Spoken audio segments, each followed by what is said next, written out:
minute or less. One of the things, who are we missing? Where's the chief and Tracy, and they're coming. Here comes the chief. I thought chief was going to... I no longer have No, I thought you said be in the office. Woodland Council meetings as my top thing. I have Sesame Street for my granddaughter.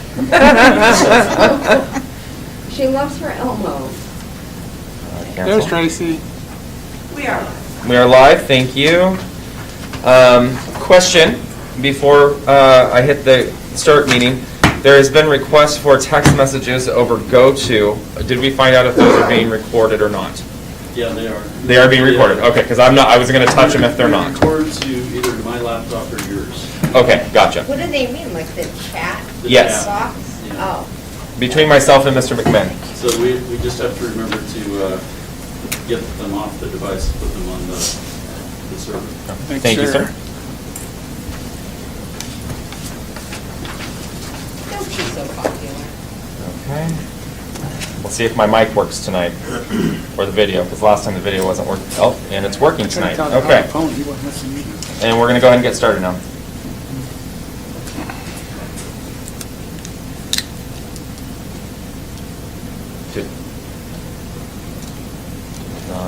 I didn't hear it. I didn't hear it. Oh, is that This 0? message That's is why. now being recorded. Now we're on. Listen. This conference is no longer being recorded. Uh-oh. There we go. This conference will now be recorded. There we go. Good evening, everyone. It is 7:01. It is Monday, November 1st, 2021. If I could please get everyone to silence your cell phones and rise for the Pledge of Allegiance. I pledge allegiance to the flag of the United States of America and to the republic for which it stands, one nation, under God, indivisible, with liberty and justice for all. Thank you, everyone. Mrs. Anderson, will you please take the roll?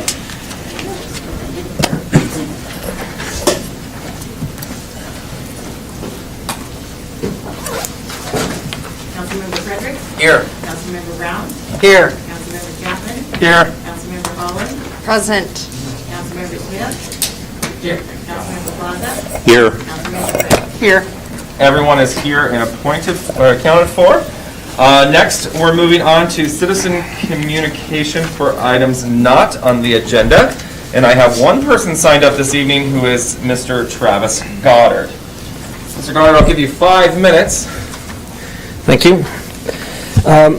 So I want to start by saying I'm not here in my official capacity. My following opinion is as someone who works in the community but not as a resident. Accordingly, I'd like to give my opinion on a recent video posted online about the City Council and the City of Woodland leadership. First, it smacks of disgruntled anger and hurt feelings. It's petty revenge and dishonest to a fault. It does not reflect current staff's optimism for the city's direction. I apologize for the immature way that the video treats you, and furthermore, I consider it a veiled threat to each of you and even to some of the staff. In today's atmosphere, to imply that elected officials are purposely doing evil work behind the backs of the people is not only deceitful, it is dangerous.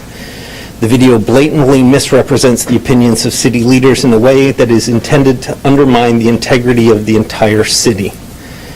It implies that action should be taken to keep this evil from occurring and that the city's elected leaders are intentionally harming the community. That's unfair. It's the kind of irrational rhetoric that leads to the distrust and violence that many communities are experiencing. From school boards to city councils, from downtown Portland to the U.S. Capitol, communities seem ripe for violence. And this video is the perfect fuel aimed to incite distrust, hate, and potentially violence. I say this because it is specific in aiming its venom at you for no better reason than the maker apparently does not like the direction of your leadership. Please take the venom in this video seriously. Don't be intimidated, but protect yourselves from the potential backlash it could cause in the community.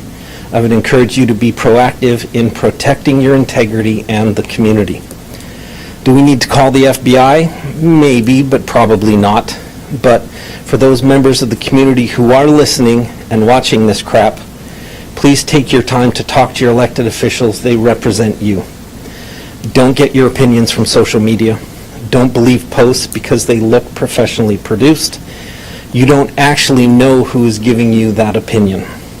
The truth is, and the point the video misses, is that there is no substitute for talking to people face to face and and building positive relationships. Yes, the city did get fined, but it was fined because your elected officials insist on being available to talk to you face to face during the pandemic. To me, that sounds like principled integrity, not selfishness or incompetence. Don't succumb to anonymously produced venom on social media. Please be better than that. Thank you. Thank you, Mr. Goddard. Appreciate that. Anyone else in the gallery who failed to sign up for items not on the agenda this evening? Seeing none, is there anyone online for items not on the agenda? Seeing none, moving on to items on the agenda. I have no one signed up in the gallery. Is there anyone here that would like to sign up for that at this time? Seeing no one, anyone online for items on the agenda this evening? Mr. Mayor, this is Jennifer Rakeen. I'd like to speak about something on the agenda. Yes, ma'am, go ahead. Okay, I wanted to address item G, I believe it is, on the purchase of the property next to the city council, or Okay. city hall. Sorry. Action item G, yes, that is correct. Go ahead. Wanted to voice my support for the purchase of that property. And I'm speaking as a citizen, not as the court director. Thank you. But knowing how much it costs to purchase property and develop a property, that's just so outside of the city's current financial means right now that I think that is a prudent action to buy that property next door, to be able to think in the future for expanding space for your current and expanding staff. And so I think that's a very good idea. I know that, Mayor, you've looked at other options with the library property and things like that, and obviously those are very expensive options. So I fully support the action of that being approved, and look forward to seeing that the City Hall be able to expand and accommodate the staff. I appreciate that. Thank you very much. All right, anyone else online for items on the agenda? Seeing none. Moving on to agenda approval. Or I'm sorry, moving on to the agenda. Not that I'm suggesting it should be approved, but that's up to you. Move to approve the agenda. Second. Moved by Councilmember Plaza, second by Councilmember Rounds. Mrs. Anderson. Did I cover that one well? Thank you. Councilmember Chapman? Aye. Councilmember Graham? Aye. Councilmember Holland? Aye. Councilmember Smith? Aye. Councilmember Frederick? Aye. Councilmember Round? Aye. Councilmember Plaza? Aye. The agenda has been approved. The time is now 7:08. We will be moving into a public hearing regarding 2022 Property Tax Levy. I have no one signed up at this time. Is there anyone in the gallery that would like to speak during the public hearing? For the record, the doors are unlocked. Don't everyone rush. Seeing none, moving to those online. For the public hearing, anyone would like to speak to the public hearing this evening?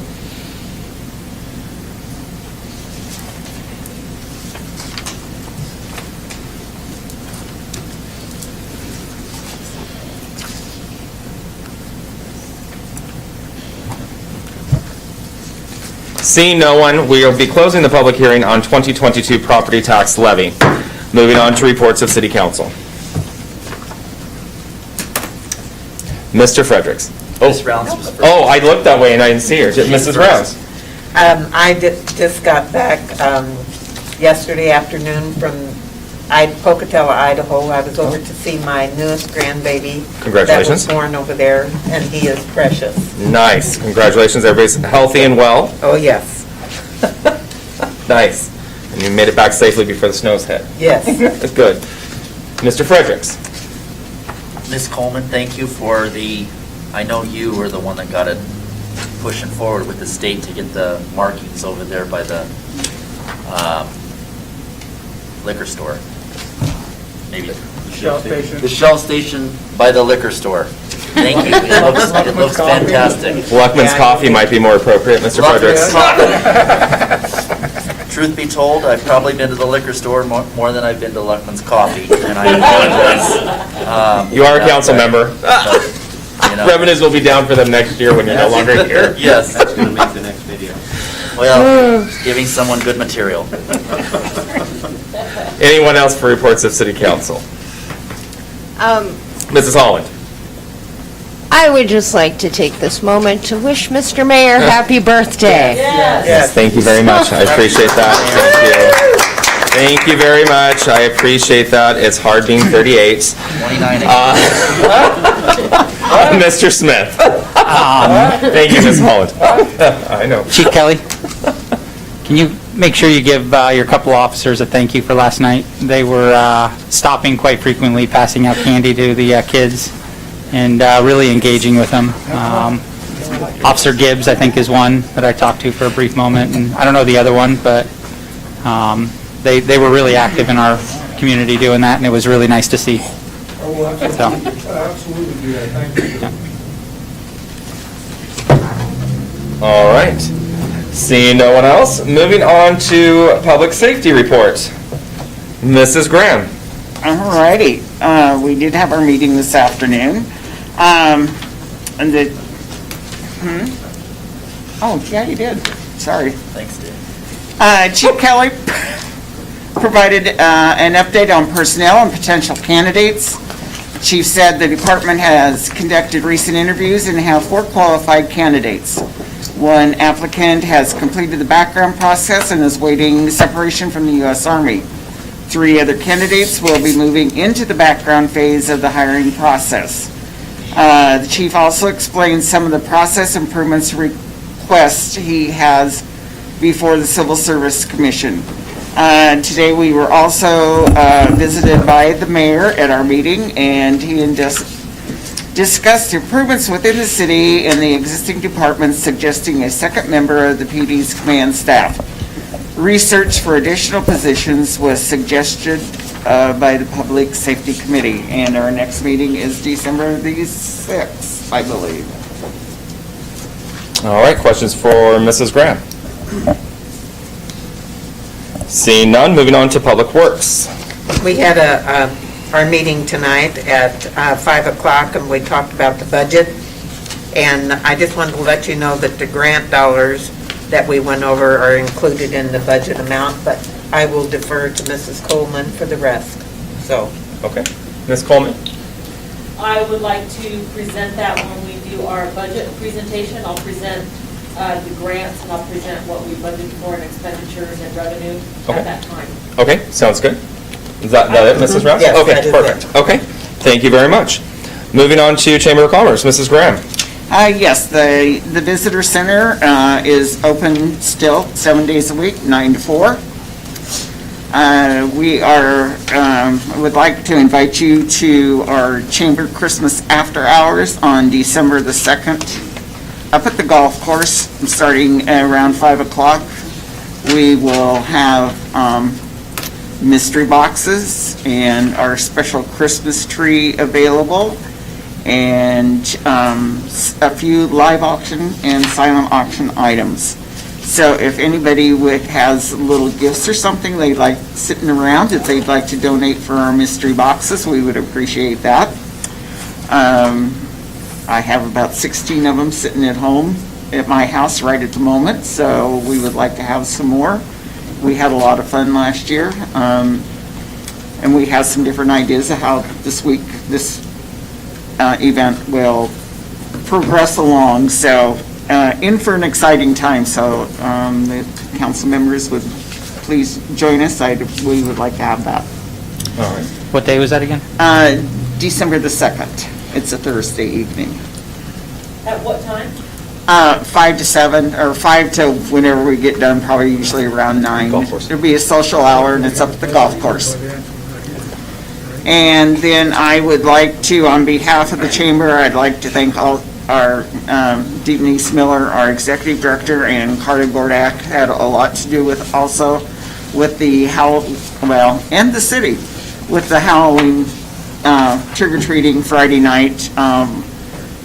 I've seen lots of pictures and videos and everything that looked like everybody was having a good time and a good turnout. So thank you everybody who donated their time and effort, especially our downtown businesses, and there were other businesses around the community that supported the event that night. So thank you from the chamber.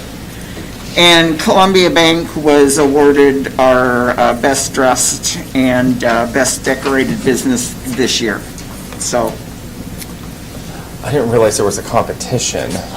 Well, Nor did Miss Coleman, because I'm looking at her and we're both eyeing each other saying, hold on a second. I'm sorry. You guys, you need to, Does it depend on if kids said that you had a good costume? True. A few good costumes. You did have I was witness to that, and is there a runner-up? Yes. Or some sort of a trophy? yes, there isn't this year. I'm sorry. Well, we'll be better prepared next week and make sure that everybody's informed properly of what to wear and where to be. Is there going to be a Christmas, I know there was a Christmas competition, or a holiday, I called it Christmas, sorry if I offended anyone. Thank you. It is Christmas. Is there a plan for some kind of a competition? It was discussed, and I don't know if there's any specific dates are set up yet or anything, so we will get that decided and let you know for sure. Thank you so much. I will say that there is a plaque inside City Hall for first place for the city decorations a few years Yes. back. I would like There was some dead a squirrel. second one to go with it, please. Yeah. I would like a repeat. Oh, Yes. and we still are having our luncheons 12 o'clock on Tuesday at Casa Tapatías, so Awesome. please come and join us. All right, thank you very much. Calitz Kayaking Council of Government. Excuse me. Oh, well, time is up. I'm Mrs. sorry, Graham? one more thing. Online at the Chamber website, also our applications for Citizen, Business, and Employee of the Year. Please feel free to think about those and get some entries in for us, and let us honor some of our people in town this year. And those will be announced at our annual banquet, the 29th of January. All right, thank you. Mrs. Graham, Mrs. Rounds? I was in Idaho, Oh, so that's I right, did with not the baby. attend the meeting. Mr. Boyce? Yep, so I attended the COGS board meeting and the executive board meeting. A lot of discussion about the budget, health benefits for their employees, and regional transportation. Okay, thank you. Ms. Coleman, anything for DWR at this time? No, but I do want to share that we worked with the Moose Lodge because we were talking about Winterfest this year. Oh, so we yes. did it last year. And we will be having Winterfest this year in combination with the Moose Lodge on December 4th, where we have our Christmas tree lighting ceremony. So that's coming up literally almost, 30, a little over 30 days away. Wow. So we Okay. want to plan for that since it's going to be a big one. Okay. Yes. Mrs. Graham? Requesting our Miss Woodland and everything at that, because we have our Planners Day president Yes. here tonight, Perfect. so keep Okay. her informed. December 4th. She probably Saturday. already knows, so it matters. Yeah. Okay, December 4th, got it, thank you. Moving on to reports of city officers, need to facilitate a conversation this evening. As you're aware, during the budget process, there are funds allocated through the lodging tax fund, and we do have a board of folks that are on your consent items this evening, but last year, I believe Mr. Plaza sat on that board, volunteered for that board to allocate those funds or make the recommendation to allocate those funds. And we are looking for another volunteer from council or a nomination perhaps to send someone to that meeting. The time commitment is 2 meetings tops at this time, perhaps only one. I could go if no Okay. one else wants to.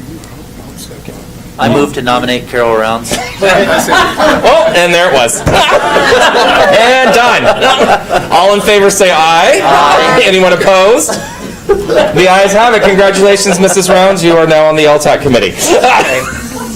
What I told you during the meeting too, that's how it was going to go. Somebody was going to just throw it down. Are you okay with that, Mrs. Rounds? Yes, I Okay. once the other assignments, they'll make a meeting, it's usually at 4 o'clock, it lasts a couple hours. Usually it's That's fine. one, sometimes 2 meetings. How will I know when the meeting? We will, Mrs. Anderson or somebody will get a hold of you. Okay, Right, perfect. when it's time. Okay. I don't know who runs that meeting. Thank you for your willingness to volunteer. What's that? Mr. Boyce runs that meeting. Okay. Okay. Okay. And it will be here. Thank you. Mr. And- Mayor, Yeah. we were just discussing whether or not there might be a conflict Oh. because I believe Councilmember Rounds sits on the Chamber of Commerce. No, I do You not. No. Okay. And will Um, put me as an alternate. Yes. She Okay. because what's going on with. Okay. Perfect. Okay, and Mr. Chapman will be the alternate if Mrs. Rounds is unable to make She it. can't make it. Okay, perfect. Thank you for doing that. I appreciate that. And you tell me who seconded that motion? Mr. Plaza was very vocal. Very quick to make a second.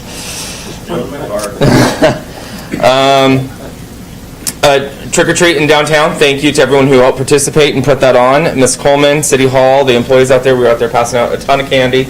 A lot of positive feedback from the community. They were very happy that the road was shut down again and we weren't sectioned to a sidewalk. They felt like the safety was much better this year than it was last year, and happy to see everybody out and about in the community. So, and it was a beautiful, cool fall afternoon, so that was nice too.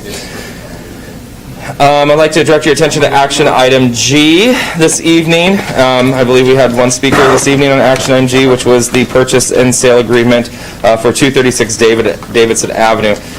As our speaker this evening, our community member had stated, we have gone through a number of options over the years, and as everyone recalls, City Hall was a temporary location. I think they call it the City Hall Annex, and I'd like to eventually get away from the word annex and just call it City Hall. This is the most economic movement forward, I believe, for us. When we look at different locations and property we already own, we're talking into the millions to create a new facility. Mr. Goddard and Ms. Coleman also did some research on some other areas, and we've really tried to, or not throughout the state, we've really tried to be mindful and do what's best moving forward with our expansion, and to get everyone under one roof. And there's I think it was Union Gap was the last project that looked like it would be something that would benefit the city, and that was almost a $7 million price tag for Union Gap. Although nobody wants to spend money, but we do need room for expansion. So I encourage council to discuss this and pass this and allow us to move forward to keep everyone under one roof, which we are under one roof, but make it more comfortable for us. So, also sessions coming up. Yes, Mrs. Rounds. Can I comment on that? Yes, absolutely. I'm really pleased with the thought of the purchase also to keep it downtown, because it will help keep the downtown vibrant, and I think that'll bring more business in eventually. Thank you. And that's always been a topic of conversation as well from some community members, is please don't pull City Hall out of downtown because it's going to kill our business. Right. People stop here because they're down paying their water bill or what have you. Thank you. Sessions coming up, and I'm working on a list for our legislators, so I'll be bringing that forward to you hopefully by the end of November, so we can have discussions about that and through December, so it's ready to go by January.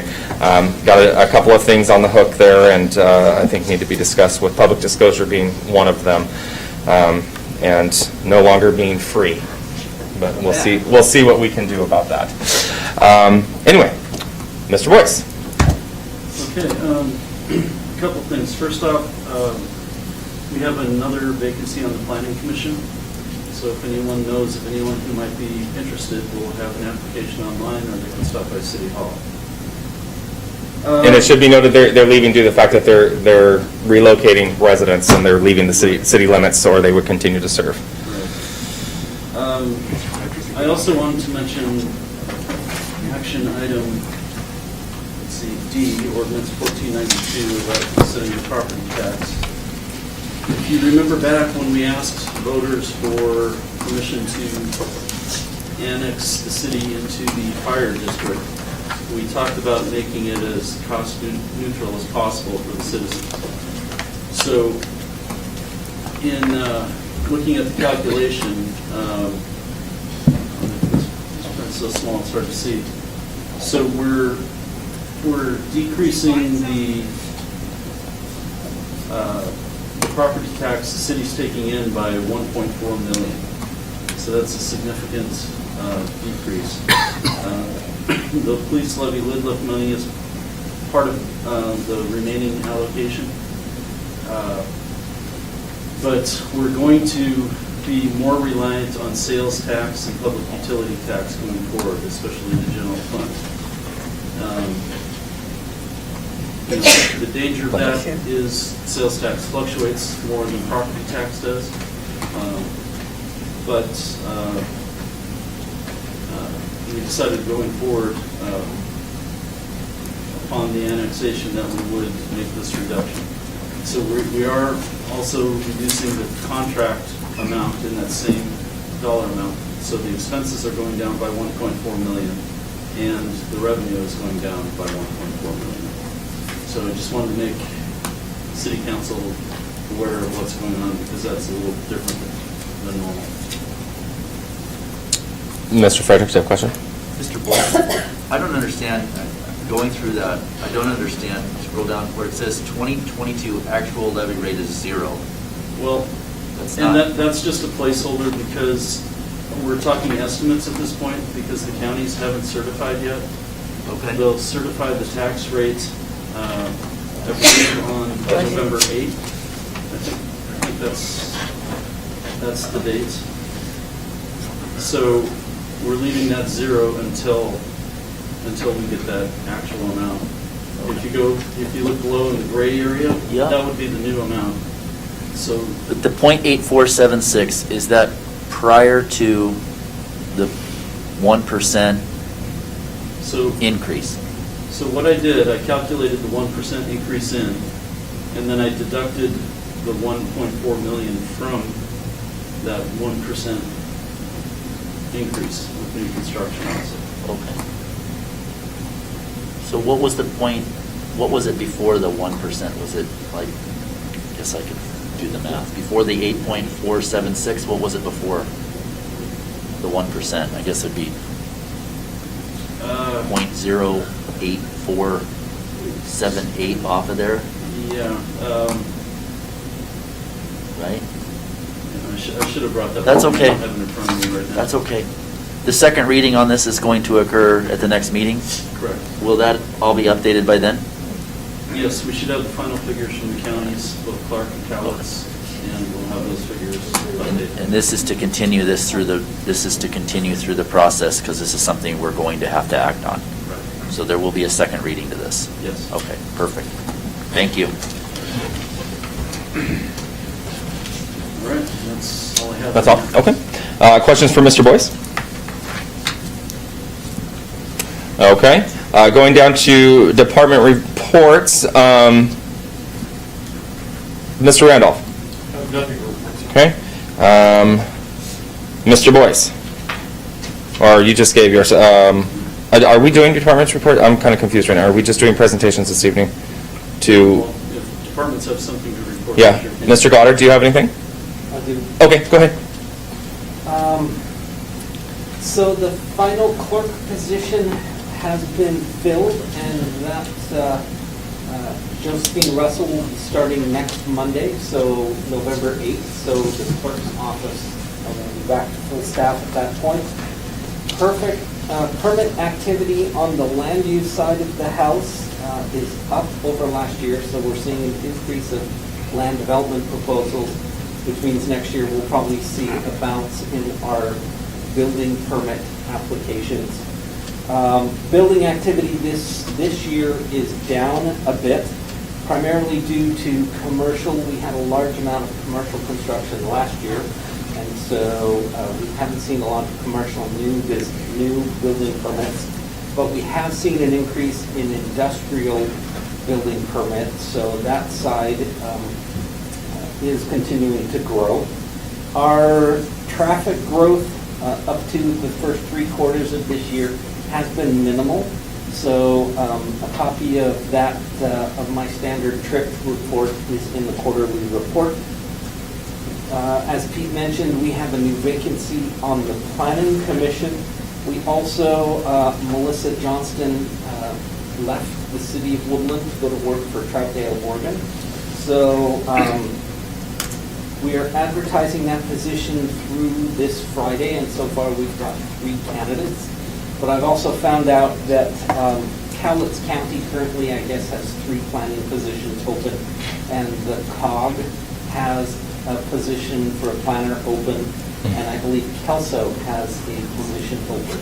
So it just seems to be the time of the year and the current market conditions that there are a lot of people applying, or a lot of empty positions.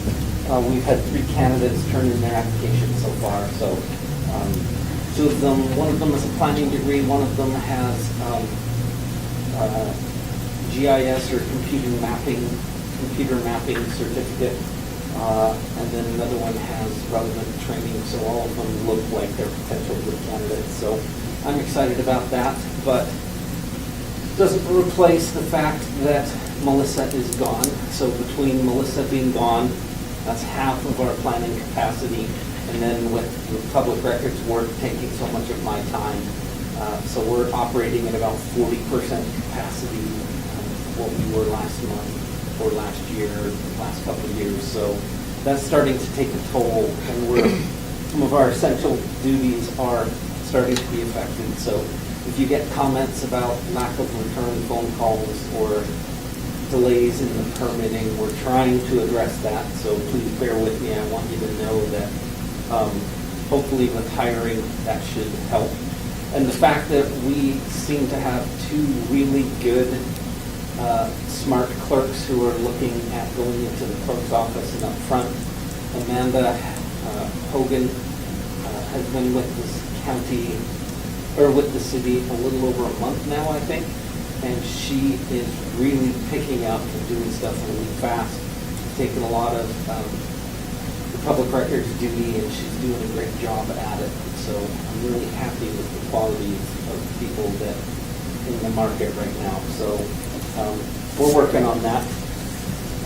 So I also wanted to let you know that because of that, I am pretty much in the office full-time, and Janice, who is our permit technician, is also in the office pretty much full-time. She works an alternative schedule. She comes in early because the building side of the house, the contractors, they like to get up early and start early, so they call in inspections early. So she does early morning, and then she takes every second Friday off. So between the 2 of us, we do our best to get coverage in there 8 hours a day when we're open. And so we're working on that. We have the website. We're making a ton of progress on the website. I think I sent in an email the beta version of our website for you to poke around and see what it's going to look like. I'm really excited about this project because we've been able to draw in all of the clerks from each department, and we are doing cross-training up front, whereas before the old website was a house of cards and we were worried about anybody getting in there and poking around and knocking it over. This new website seems like it's really intuitive and effective. So I've tried to involve all of the clerks in the training up front. Once it goes live, not all of them will have the ability to get in there and access it. We will continue to have a single gatekeeper, but there's going to be a lot of duties that each of the clerks, the departments, will be able to do for themselves. For example, if the police chief has like a notice, a public, sorry, the term slips my mind, but press release. If the chief has a press release, his clerk should be able to post that online so everybody sees it immediately without having to get permission or go in and get the gatekeeper to give that okay. So we're going to try and figure out, make sure that all the clerks are comfortable and are able to work on their own pages within the limit without changing the content or the structure of the website. And we had set a delivery date of December 1st, and we are trying to get that delivered by October 8th. So we're going to try and get it up there a month November. time. And so... November 8th. Sorry, November. What did I say? October. Oh, sorry, November 8th. So... New month today. Yeah, sorry. I also wanted to let you know that we've had a lot of pre-apps this year, including there was a discussion about what's going on downtown. So I've been working with the new owner of the old post office, and he is trying to find some way to get a tenant in there and get that site open as soon as possible. And then across the street, next to the City Hall parking lot, we have a pre-application conference to a business, a new owner who's interested in setting up like a food cart pod. And they would like to have multiple food carts and try and get some of that afternoon, evening life returned back down to the downtown core as well. So I'm really excited because of all the projects that come in the door. I'm excited because now it seems like it's starting to affect downtown. So hopefully that'll be pretty quick. And that's it for my report. Questions for Mr. Goddard? Mrs. Holland? So you mentioned public records requests. What's our policy on time frame? What is or maybe Mr. Randolph knows, like what's a good amount of time? Reasonable. Yeah, what's a reasonable amount of time? So the Public Records Act requires that you respond within 5 days of a submit. And we get the public records request through our website. It goes into iCompass, and we make a point of responding to each applicant if it's possible to get them the information they're asking for within the 5 days. We make the effort to do so. But we at least acknowledge and say, okay, we appreciate you submitting this request. We will work on it, but we believe it's going to take us some additional time, and we might give ourselves an additional week or so. But we lay out a specific date and time that we will respond to them. And that could be anywhere from the initial 5 days to potentially 2 weeks before we give them either a packet, as much of the information as we can research in that time, or we let them know when the next delivery will be issued. So if it's a small one, we'll respond within 5 days. If it takes a little more time, it might be up to 2 weeks. And if it's a large one, we try to deliver portions of that at least at 2-week intervals. So in theory, if I were to do one just every day for funsies and ask for random things, you have a week. Let's say I put one in today, you have a week before I can what? You will get a response within 5 days. You are guaranteed a response within 5 business days. But for example, like we get a lot of requests from law firms or insurance companies about accident reports. And Carla and Donnie are great about responding within a day or two of them getting that request. So quite often it'll be filled on the initial response. It'll include a copy of the document and say, if you have any additional questions, please give us a call. So. But like random things like, I don't know, what happened in a council meeting in 2012 at this date and what was discussed, that kind of stuff. Like, do you get a lot of that, or what do you see a lot of? Occasionally we get random questions like that, and we will actually within the 5 days contact them and say, what specifically are you looking for, and we'll try and narrow it down. A lot of requests are super simple, like, can I get a copy of the building permits for this piece of property, or can I get a copy of the report for this accident on this date and this time? Those are simple. The more complex ones are, I want every text message between the mayor and citizen B, in which case we have to go through multiple documents and multiple things. So the question is, can we narrow it down specifically between the mayor and Bob during 2021? That's much simpler for us to do the research, but typically, if it was too open-ended for us to get our arms around it, we would ask them to narrow it, or we would say, okay, this is going to take a considerable amount of research. We will be able to dedicate 3 hours a week for the next 6 months, and we will deliver you documents every Friday until we've managed to collect all of the information that you're looking for. And we don't charge for that? So charges under the regulations are a tricky question. If it is a record that the city currently has and that we have reason to produce it, we do not charge. So if it's a paper copy and we are in the process of scanning them and keeping the electronic copy and the paper copies go to the state archives, if somebody said, oh, I want that scanned and sent to me, we don't charge them, because if they just waited long enough, it would be done for them. Whereas if it was a tape of a public hearing and they wanted a written transcript of everything that was said, we can charge them for a clerk's time to sit there and write the hearing out verbatim, word for word, because that is an extraordinary service that we do not normally provide. Normally, we would just give them the tape, and if they really want a transcript, they can sit and do that themselves. But if they insist on a written version, we would say, okay, we estimate it's going to take 6 hours and $88 an hour. You're going to have to give us a deposit of $500, and if we use more than $500 worth of time, you have to pay us more. Otherwise, we'll give you the tape and the transcript and whatever your refund is. Sorry. Yes, and likewise with copying costs and stuff like that. So if it's available in an electronic version, we might need to make special copies or large posters that would require us to go to Kinko's in Portland. We would charge them for those copies because we don't have that capacity ourselves. Because you have nothing but that to worry about ever, huh? Yeah. Thank you. Can I follow up? Mr. Fredericks.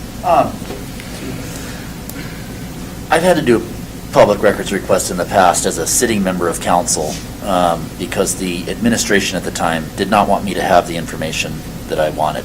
And so in an attempt to try to get me to not get the information, they sent me an email, which is public record. You can do a public records request on this, that said that we were going to charge you for the labor up to 8 hours. It was $2,000 to $3,000 worth of an expense as a sitting member of council trying to get information. And the attempt for the information was to make an informed policy decision on behalf of the folks that I represent. And so my concern, though, with doing a public records request is we get a lot of public records requests in, and they are the people's documents. And I understand the law, and it makes complete sense. However, having said that, given the nature of our community being smaller in size and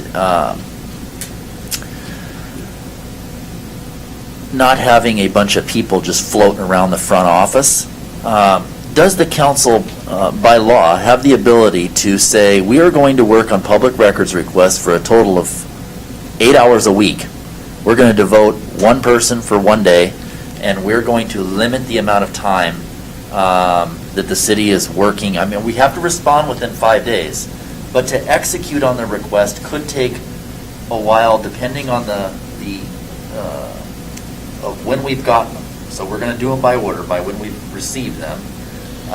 Do we have that ability to limit the amount of time staff is working on these requests? You can, but you create legal risks because, I mean, the clear black letter, you have 5 days to acknowledge, that's solid. But then after, what you have to do is you have to prove that your response was reasonable. And so what that would mean is if it was a day that was reasonable, if it was 2 weeks, and then all sorts of factors start coming in. But if you get challenged on that, you've got to be able to make that presentation to the judge, and the judge nod his head or shake his head or her head and just say, no, you can't do that. So if you set up sort of like, all we're going to do is 8 hours, which I understand that from a management perspective makes perfect sense, that could cost you an terms of, well, this person was available, or you could have done this, or that person was out, wherever. And then the city would not be reasonable in its response, and then you start getting fined per document, et cetera, which can get very expensive. I mean, a lot of times, and people that will deliberately abuse the system in retaliation have gotten hundreds of thousands of dollars in fines collected. It's the nature of the beast. Yep, The city doesn't have insurance coverage for that. right. And those fines are also per document per day, isn't that right? Correct. Yeah. And So- so if you're not reasonable, then that just increases the cost. So if I have an axe to grind, or if I just want to sit at home and I got nothing else going on and do public records requests all day, I can do that, right? There are people that do that. Yeah, okay. It's unfortunate that that happens, because there is a lot of legitimacy out there for public records and to be able to access them, and it's unfortunate that what I have seen, it's apparent that some of these requests are, in my opinion, questionable.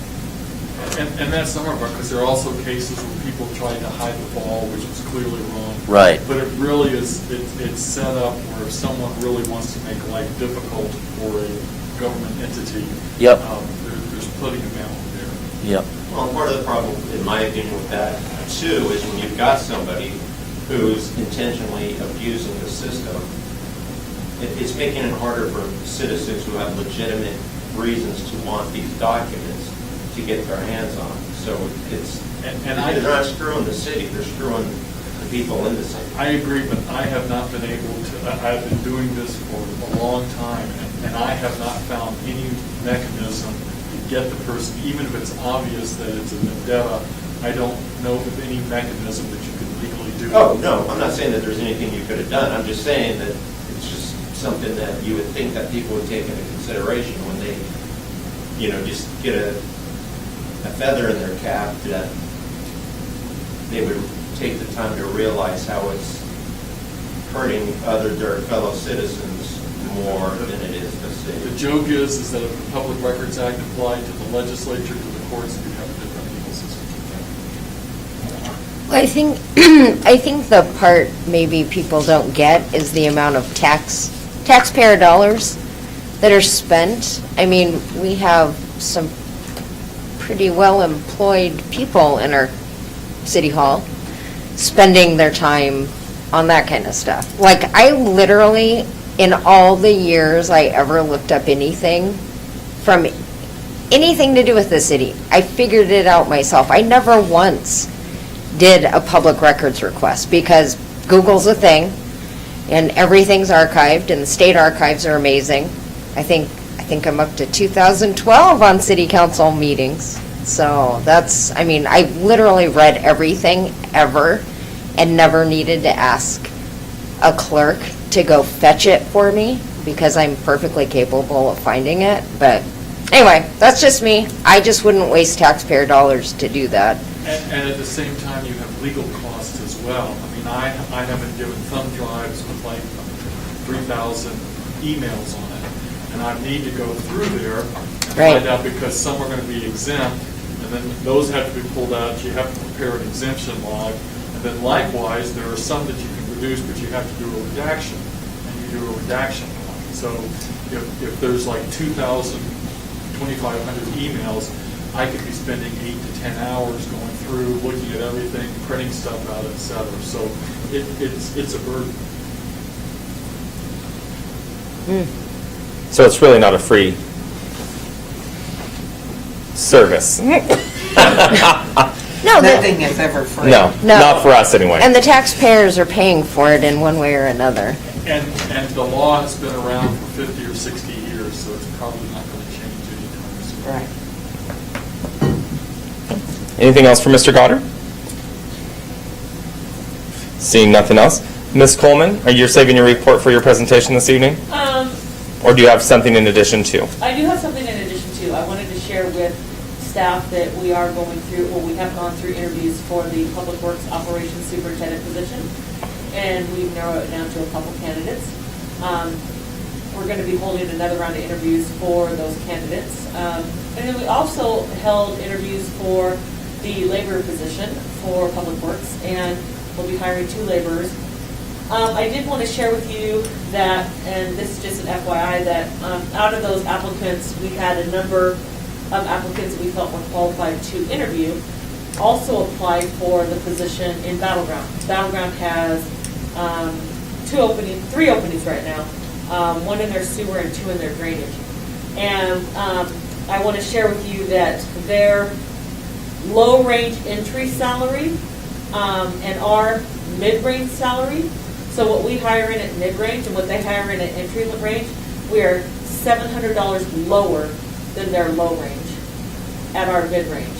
So the applicants that we interviewed have shared with us, even though we said if you're the qualified applicant, we choose you, and we offered you the job today, would you take this position? And all the applicants who are interviewing for that have said no. I'm waiting to hear what I get from Battleground. So we are in a hold pattern because I'm sure that some of the applicants that we did interview also worked for Battleground and had letters of reference from Battleground. So I'm sharing with you that even though we had a great candidate pool, those candidates are also applying at other municipalities and that are offering more dollars. So I did want to share that with you to make you aware that, again, our mid-range is $700 lower than their entry-level range. So, yes. I was going to ask that same question to Mr. Goddard there. Are we comparable when you guys are looking for positions there, what you were saying, Kelso, Cowitz? Are we actually comparable for? So my philosophy is, whether it's the clerk's position or the planner position, and that is, you feed an organization from the bottom. You hire somebody who doesn't have a lot of experience and you groom them to grow through the organization. It's a great example. Melissa is a great example. She had no planning experience. This was her first planning job. And I told her the day she walked in the door is, this is a small jurisdiction. You're going to learn everything, and I am grooming you to become a planning director. That's how our profession should work. And I expected her as an entry-level planner. They typically stay at their job for 2 years, and she just got past 2 years, and by God, she got a job somewhere else at a good planning jurisdiction, and she has the potential for internal growth because they have openings coming up in the next few months. And I hired entry level, and I expect to groom them to grow. And when you're right out of college and it's your first professional job, you will accept anything. Okay. So it doesn't bother me, but Tracy needs certifications and specialties and so. Well, so the difference is that this is entry level. This is the bottom entry that you can go. It's a laborer position. It's shovel in the hand. So if you have gardening experience, I mean, that's what you're interviewing for, right? We did have a few with a little bit more experience in that. Thank you, good Lord, for that. But I will share that everything that we do, we're paying a lot of dollars to train for confined space entry, for forklift, for CPR first aid, for a certification in pesticides, for water distribution, to get shots, to work in sewer. All these things you pay for on these entry level.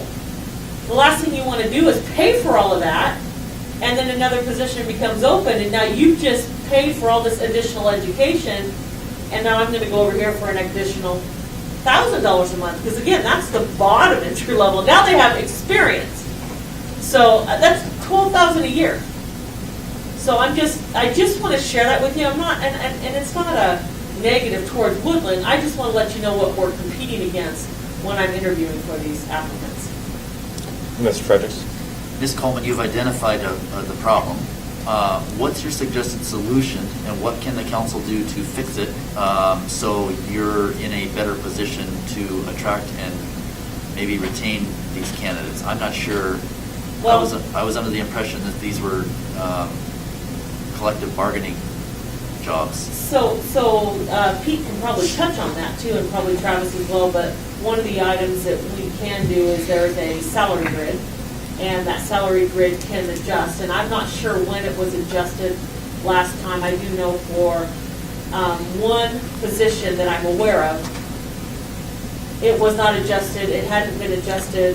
When I say adjusted, I'm talking the grid, we have step level 1 through 5. When I say adjusted, I'm saying that salary grid level adjusts, maybe the 3 becomes a 1 now. But I know one in particular position that hadn't been adjusted since 2009. Well, we do negotiate annual COLAs. I'm not talking about COLA at all. I'm not talking about COLAs either, because that's Yeah. great, that's 3-4%. And part of the bargaining, they come with their comps, we come with our comps, and hopefully you end up somewhere in the middle. Right. Right. Both sides can live with. So is the city actively in a situation today where we're going to lose candidates because we have a pay schedule or step plan that is broken? And how can we fix it, and how can we fix it quickly? Because we're not in an environment where we can just sit around and wait for the wheels of government to turn, which in this case could be months, to fix it. What can Right be done? now, we're actively bargaining the contract, so it's open, it expires at the end of the year. So we're talking with them right now, we have another meeting with them near the end of November. But, it's hard for a jurisdiction of our size to compete with Battleground with a different tax base. Yes. Different population. And, in 2016, when we were looking at exempt employees, we split it into 2 and weighted the different areas. Jurisdictions in your neighborhood, like Battleground and Ridgefield, jurisdictions of like tax base across the state. Right. It's difficult when we're sitting here next to Vancouver, Battleground, Ridgefield, Longview. It's really hard to compete with. Yeah. And then I really think that at the end of the day, that is the challenge for the city of Woodland, is the tax base problem that we have, is that we're not generating enough revenue to meet what someone could get driving 11 miles up the road. Or that lives in that neighborhood and Right. wouldn't want to drive 11 miles Sure. down the road for 700 less. Yeah, it makes Just saying. it makes it very difficult for you to be a hiring manager during this time. It does, but I will tell you, we have a great candidate pool, but when you have and it's good when there's no other positions that are open, because you can grab all these great candidates, with this experience, but once you have other municipalities that start to open those positions, then you have a challenge. Yeah. Mr. Smith? I guess is there opportunities to sign on bonuses if they'll take it, and when it comes to the collective agreements that we've made, from my understanding, that's the minimum pay. You can always pay more as long as you're meeting the minimum in the contract. Exactly. So if it means increasing to retain, I think that's something we can address. It sounds easier to me, but Well, but at the same time, and I apologize, Mr. Boyce, that I didn't tell you that I was going to bring this up because we are in negotiations. But when I'm looking at items, I'm like, oh my gosh, I can't believe, because I called Battleground today and I discussed some options with Battleground. I didn't try to collectively bargain with them, but I'm just saying I just wanted to call and see when their interviews were and when they were going to be offering positions. So I knew what I could do on my end. But anyway, it's hard. As I was going over the budget tonight with the Public Works Committee, I was sharing our shortages in streets. That just in order to have matching funds for grants, we're short about $500,000 if I received 3 grants that I had applied for out of our revenue side of our streets. Now, mind you, we have not started bringing in the revenue for our stormwater yet. I will share that, we know that. But when you're short in your revenue side, there's really no way to increase that expenditure side. So that's a challenge that we have. So I don't have an answer for you, but the great answer would be we have unlimited funds and resources and you just raise the rates, or raise the salaries, but we don't have that option because we don't have the revenue. Mr. Cobb? Given my earlier comment, there's a great opportunity for me to make a joke about hiring a professional video to trash Battleground and the city. That could or not. Not in the budget. Might be able to get some free services. I may have some free time after the first of the year. Now we may know who made the video about you. Right? Yes. City of Battleground Public Works Director. Nailed it. Any other questions for Ms. Coleman? Seeing none. Chief Kelly? The public safety report was pretty much my update for the department. Okay. Thank you, Chief. Any questions for the Chief tonight? Again, thank you for sending the troops out last night. That was, and on Friday for trick or treat. It was very well received by a lot of folks. So please pass along our appreciation. It's awesome to see that they can engage with our community in a positive way, knowing that there's such heartache right now over law enforcement. And if folks could see that engagement, maybe they would change their minds. Moving on to consent items. I make a motion to approve the consent items. Second. Moved by Councilmember Round, second by Councilmember Chapman. Mrs. Anderson? Councilmember Chapman? Aye. Councilmember Smith? Aye. Councilmember Rounds? Aye. Councilmember Graham? Aye. Councilmember Holland? Aye. Councilmember Plaza? Aye. Councilmember Frederick? Aye. The consent items have passed. Moving on to action item D, ordinance number 1492, fixing the amount to be provided by ad valorem taxes. Did I say that right? I think I always have a problem with that word. What was it? Valorem. Valorem taxes upon the property in the city of Woodland in 2022 and approving an ordinance summary for publication, first reading. Move adoption of ordinance number 1492, first reading. I'll second it. Moved by Councilmember Frederick, seconded by Councilmember Rounds. Councilmember Fredericks. I have no discussion. Councilmember Rounds. No discussion. Further discussion.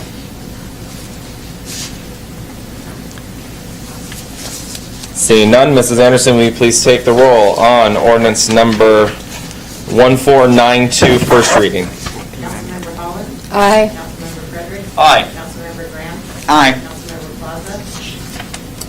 Aye. Councilmember Smith? Aye. Councilmember Rounds? Aye. Councilmember Chapman? Aye. Action item has passed. Moving on to action item E, authorize mayor to sign contract with the lowest bidder, J&A Fencing, for the SMA-21-010 for fence work. I make a motion to approve action item E, authorize mayor to sign contract with the lowest bidder, J&A Fencing, for the SMA-21-010 for fence work. Second. Moved by Councilmember Rounds, seconded by Councilmember Smith. Councilmember Rounds. Well, if it's the lowest bidder and the work needs to be done, I'd say let's go for it. Councilmember Smith. Yeah, I agree also. If it needs to be done, it needs to be done. From what this wasn't in the budget, right? But we do have the money to do it, is that? So there were, a couple of the items were in the budget. We did budget for them. I put in there, it says, one is vandalism, was not budgeted, but we do have money in our maintenance funds that we set aside for items like this, unfortunately. And then we have a hit and a run. So obviously we don't budget for hit and runs and vandalism, but we do have money in our maintenance. We did budget for moving the fence, and we did budget for the installation of the new gate. We did not budget for another insurance claim, but we will be fully reimbursed for that. So there's budgeted items in there, there's money in the funds for items that were not budgeted for, and the rest is an insurance claim, fully reimbursement. So we aren't asking for a budget amendment at all. Okay. Further discussion? Mr. Fredericks? Thank you for clarifying that, because that was one of my that was one of the questions that I had. Secondly, on item E and F, both of these are contracts to bidders. And I read the agreement, and I want to just be I want to just ask this question. Years ago, the city council adopted a policy to ensure that all the contractors doing business with the city of Woodland were e-verified, that their employees, that they showed proof that they were running their employees through an e-verification system. I do not see that in either one of these agreements. Can you assure the council that when we go through this process, that these contractors are required to abide by the policy passed by a previous council regarding e-verification? I cannot, but I will check on it, Okay. because I'm not on that contract side. I have Catherine that does that. She's on vacation right now. We are following, and this is a per council adoption, we are following the MRSC guidelines. I am not sure about the e-verification. I don't know, maybe if, Gina, do you have any information on that? Okay, so I will follow up and report back to you at the next council meeting. I'd appreciate that. Thank you. Yes, no problem. Further discussion? Seeing none, Mrs. Anderson, please take the roll on action item E, authorize mayor to sign contract with the lowest bidder, J&A Fencing. Councilmember Rounds. Aye. Councilmember Graham. Aye. Councilmember Frederick. Aye. Councilmember Smith. Aye. Councilmember Chapman. Aye. Councilmember Holland. Aye. Councilmember Plaza. Aye. Action item E has passed. Moving on to action item F, authorize mayor to sign contract with the lowest bidder, H2O Solutions LLC for the SMA-21-002B Reservoir Number 3 cleaning. I make a motion to approve action item F, authorize mayor to sign contract with the lowest bidder, H2O Solutions LLC for the SMA-21-002B Reservoir Number 3 cleaning. Second. Moved by Councilmember Rounds, seconded by Councilmember Smith. Councilmember Rounds. Again, it's the lowest bidder, it needs to be done, but I do agree with Mr. Fredericks that we would like to see in the future to make sure that they are e-verified, that the employees are legit, so. Okay. Thank you. Mr. Smith? Same question. This is budgeted, or we're finding the funds because it's a maintenance project? Yeah, it absolutely is budgeted. Okay. Yes. And I was going to share with you too that I believe that through the state, through Department of Labor and Industries, and there's somebody else that we have to, when they bond and they have to turn in their paperwork, it seems to me, if I remember correctly, there was something in there in regards to that e-verification that came back. So it might have switched where we don't do that verification anymore, but it's done through at the state level of the paperwork that we receive back to release our retainage. So I'll follow up on that, but I'm thinking that's where that comes through at, now that I'm thinking about it. Further discussion? Seeing none, Mrs. Anderson, action item F, authorize mayor to sign contract with the lowest bidder, H2O Solutions LLC. Councilmember Chapman. Aye. Councilmember Plaza. Aye. Councilmember Holland. Aye. Councilmember Graham. Aye. Councilmember Frederick. Aye. Councilmember Smith. Aye. Councilmember Rounds. Aye. Action item F has passed. Moving on to action item G, authorize mayor to sign purchase and sale agreement for purchase of 236 Davidson Avenue, Woodland, Washington. Move to approve action item G. Second. Moved by Councilmember Plaza, second by Councilmember Rounds. Councilmember Plaza. Okay, yeah, even though I know that, spending money isn't the hot item ticket these days, and a lot of people just don't get it. Purchasing a building that is large enough to facilitate the growth that the city's going to have in the future, which means that the city employee numbers are going to grow. And considering the size that City Hall is right now, it's just not going to cut having more employees in there. So I think it's a smart and a good idea to purchase a building that will hold more employees and allow the current employees that we have to work more efficiently. It's just smart thinking. And I think it would be a good investment of the city's money. Mrs. Rounds. I agree with Mr. Plaza, and like I said earlier, I'm tickled to see that it's staying in the downtown area to help improve that, the business community down there. And the location that it's at is going to be a lot less expensive to bring everybody together. So I just think it's a great idea, so. Thank you. Further discussion? Mr. Fredericks? I don't disagree with anything that Councilmember Plaza or Councilmember Rounds indicated, but I do have a fiduciary responsibility to understand how this is going to be paid for. And all I have is one sentence in here, that the city will incur debt to cover the purchase. Public work funds will be used to retire the debt. I have no details as to specifically how this transaction is going to be paid for, and I need to have that understanding, and it's not included in the documents. So, Mr. Boyce is gonna speak on that, because we talked about this, that it would be brought up, and Pete said he would discuss that for me. All right, so with, if the city council votes to execute this agreement, we would engage with D.A. Davidson, our financial consultant. The deal is predicated that city council accept the terms of financing. So basically, what we're talking about doing is using the space for public works. So it's going to be paid for from public works funds. So we're looking at shopping it around to various banks, similar to what we did for the fire station. And the proceeds would be paid for mostly from water and sewer, but also streets and the other public works funds. There's,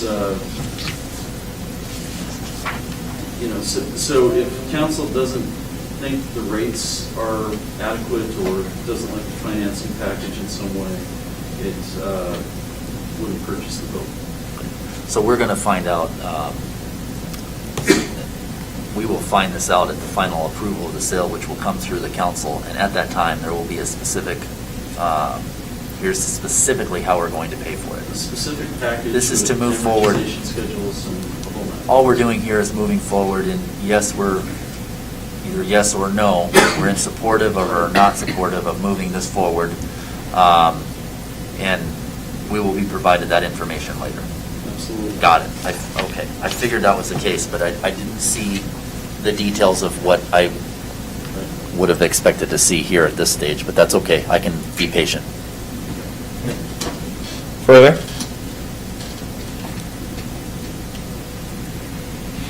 Seeing none, Mrs. Anderson, will you please take the roll on action item G, authorize mayor to sign purchase and sale agreement for purchase of 236 Davidson Avenue, Woodland, Washington. Councilmember Fredericks. Aye. Councilmember Smith. Aye. Councilmember Chapman. Aye. Councilmember Rounds. Aye. Councilmember Holland. Aye. Councilmember Graham. Aye. Councilmember Plaza. Aye. Action item G has passed. The time is now 8:12. We'll take a 7-minute recess and come back to the workshop at... Oh, good. Oh, come on. She was quick to the... I came over the... Oh, where's the second sign? You were right here. One thing I forgot to mention during my report was that last Friday night I had attended the Love Street Playhouse opening night up in Longview, Shadowlands, which has been the first production for Love Street Playhouse since COVID started, right? I think they were in the middle of production right before they opened. Grand opening, and it was shut it down. wonderful to see everybody back at it again, and they were at a larger venue, so everybody was spread out and not together. So if you do get an opportunity to travel up there, the theater is beautiful. The production is beautiful. They did a wonderful job, and I'm just so happy and thrilled that they're back at it again. So congratulations to them, and encourage everyone to go and see the show. Where was that, Columbia Theater? Columbia Theater, yeah. I'd never been in there before. It was absolutely gorgeous. Isn't it pretty? Yes, it was very nice, very nice. And with that, the time is now 8:22. We're going to go into the 2022 budget workshop. Woo, woo! Oh, wait, we're clapping. Sorry, Mr. Boyce. We're all so excited. Mr. Boyce. Okay, I don't want to stifle the enthusiasm. Oh, I know. Yeah, too late. So the final budget isn't complete yet, but we wanted to start the discussion with department directors talking about what they're looking for in this 2022 budget on the expenditure side of things. So we'll have each department director talk about what they put together, what they're hoping for, and go with the discussion that way. hopefully by this coming Monday, our budget workshop is scheduled. Hopefully we'll have everything in place and ready to go as a complete package. The story pages you have, you notice you probably need a high-powered telescope to read those. But I'll try to blow them up on the screen as best I can. So hopefully we'll have it looking pretty by next week, and And it should be noted that this is still a, contrary to what people are talking about, this is still a software issue that we're struggling with. Mr. Boyce was on the phone with them yet again today, trying to get things worked out. Well, part of the issue right now is my lack of training with the reports, but, so I can't put that on them, that's on me, but, yeah, so, anyway, we're getting it together. It did cause a delay, I apologize for that, but, hopefully we'll, the numbers are looking fairly good, so, I hope, once it's all before you, you'll, have good questions and suggestions, and we'll get this thing handled out. Before we continue, may I ask you a question? Mr. Fredericks, yes. So, the executive branch of government is required to provide to the city council by a certain date through RCW a preliminary budget.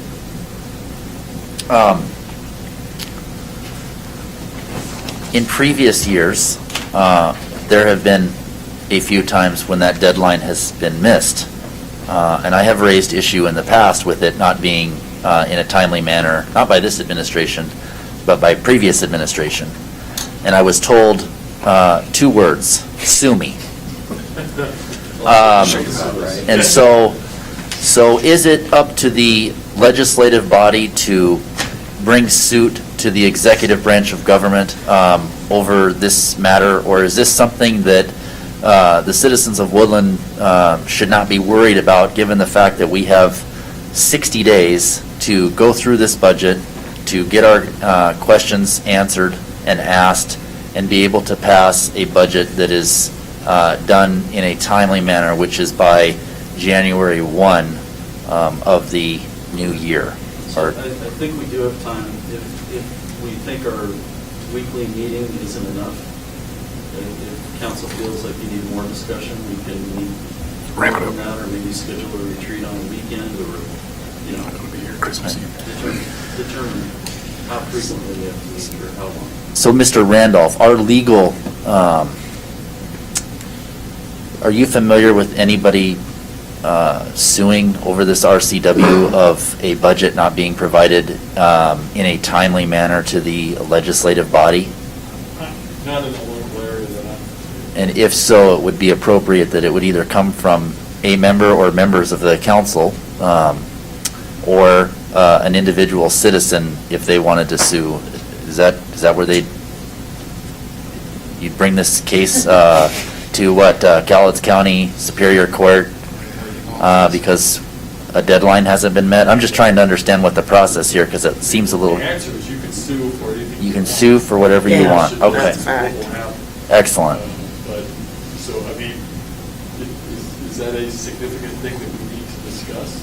No, it is not. It's just understanding of what the process would be, because there has been some concern that we don't have a preliminary budget at this point. And I, as a member who've been here since 2008, I'm not concerned about it not being fully in front of us yet. And I understand that the challenges that we have, given the software that we had to have, and I'm glad we have it. I have not looked at the issues. If you will send me an email. I don't know what they are. I'm not. If you will send me an email. I'm not too concerned about it, enough to where I wouldn't send you the email. I just want to make sure that there's an understanding that I feel confident as a member of this body that we will get what we need in order to make an informed decision on behalf of the roughly 6,000 citizens who live in the city of Woodland. Plus 13 this year. I feel very confident in that from this administration that we're going to get that. So Thank you. I have no doubts that we'll have what we need to be able to effectively make a decision and time to review the material and the numbers. Thank you. Mr. Goddard, We're going to start with you this evening. He's got his glasses on, he's ready. Yes. So the community development budget is relatively simple because I do not have a lot of projects or varying revenue sources. So I made some minor changes just by looking at the applications that came in this year. So I think I have about a $10,000 decrease in revenue projections and about a $4,000 increase in spending prior to the salaries adjustment that were made for us. And a large part of my budget, both the revenue and expenditures, is from the building department. And of course, the less, because we use a contractor, the less permits that come in, the less we have to spend on the consultant to actually do the inspections. So my budget is a little more elastic in that I don't spend the full amount of allotted pass-through expenses if those permits do not come in. So I have high revenue numbers just in case, because I have high expenditure numbers just in case. But on a monthly basis, when we run our reports, this year, if we're really low on commercial applications, building applications, it's not a big deal because we're not paying a lot for building plan review and building inspection on the commercial side. So in that sense, my budget does not have a significant up or down on the average year. I have asked for 2 enhancements. One is my first priority was the code enforcement half-time position restoration. Because of COVID in the previous year, this position was cut as under union contract. Half part-time employees are first to be positions to be furloughed. And the budget last year, we actually had to increase the code enforcement budget because we were using a half-time employee with limited benefits, and we backfilled with a full-time employee who got benefits. So although we're actually reducing services, we increase the budget. Whereas this year, the idea is that we would again go out and look for a half-time code enforcement officer, and that would return to a funded half-time position with limited benefits. So the code enforcement budget may actually end up going down next year if we replace that position. But of course, our clerk will be back on the building permit and the planning side. So it'll come out of funded revenue that's already in the community development budget. Hopefully that makes sense. Any questions about that? And then the second enhancement that I've requested is not actually for the code enforcement, or I'm sorry, not actually for the community development department. My second request is for a new Clerk 2 position for the Clerk-Treasurer's office, given that one of my responsibilities now is the customer service aspect of the Clerk-Treasurer's office out front in City Hall, and also the public records effort. And so given the amount of time that it's taken from my essential duties to do public records and the additional public records issues that have been raised, and the fact that a lot of our experienced clerk staff has been replaced, my recommendation is that we add an additional Clerk 2 position, or that we consider an additional Clerk 2 position for essentially a public records clerk. And that would come out of the general fund for the Clerk-Treasurer's office. There would not be any revenue associated with that position. But if you have any questions, I would be more than happy. Actually, I've included that in the Clerk-Treasurer's budget. So there's an additional clerk that's dedicated to public records requests, document retention, and other customer service. That would be shared with the police department as well. Is that, I mean, eventually? Well, there's some discussion about body cams, and we really don't know what the amount of requests are going to be for video footage, and sometimes you have to redact faces and things like that. This position definitely could help with that. Mr. Fredericks? So, if I'm reading this correctly, the difference between the 2022 proposed budget and the 2021 budget is your 2022 base budget increase or decrease? That's the 20,000 increase. Okay. I hate to do this because I recognize this might be an additional challenge for you, but is there any way to get this information on what we've spent on these specific budget items through the month of October? And the purpose for that is I always have a little bit of a challenge when let's say you budgeted 50,000 for 21. You've spent 12 and you need 65 for next year. So what I like to see is, I like for you to tell me, well, tell me a little bit more about why you feel like when you need $15,000 more, when you haven't spent what the council has already allocated for you to spend that year. Is it possible to have that line, Adam, so we can see that? I think we can incorporate it into the report. If it becomes troublesome, we can run a separate report with that information on it, but I think I can get it in the report. It would be helpful for me, only to just help me try to understand what we're doing and why. Sure. And this year is going to be partly skewed because I am keeping track of my hours that I'm working on public records requests, and those come out of the Clerk-Treasurer's budget, not necessarily the community development budget. So it's a little bit of a quirk this year for a couple of reasons. Also, that 20,000, I think it reflects about $10,000 in revenue, less revenue that I project for last year. Next year, because of changes in permitting. So it looks like a 20% or $20,000 increase, but that may be that we're earning less in revenue. And I understand for your department, there's pass-through expenses and things like that, so I don't really spend too much time on your budget. Okay. Truth be told, at least that's just me. Some people might dig into those fine details. To get the October numbers, you'll have to wait for October to get that. I understand that, so we can get September, right now. which is fine, and I understand that most of the revenue's in, we collected the second half of the property taxes. Haven't gotten anything yet. We'll get it probably the next week. Okay. Yeah, they just had to be in Halloween. Yeah. Yeah. Question, anything else, Mr. Goddard, at this time? Not unless you have specific questions, I don't think so. Specific questions?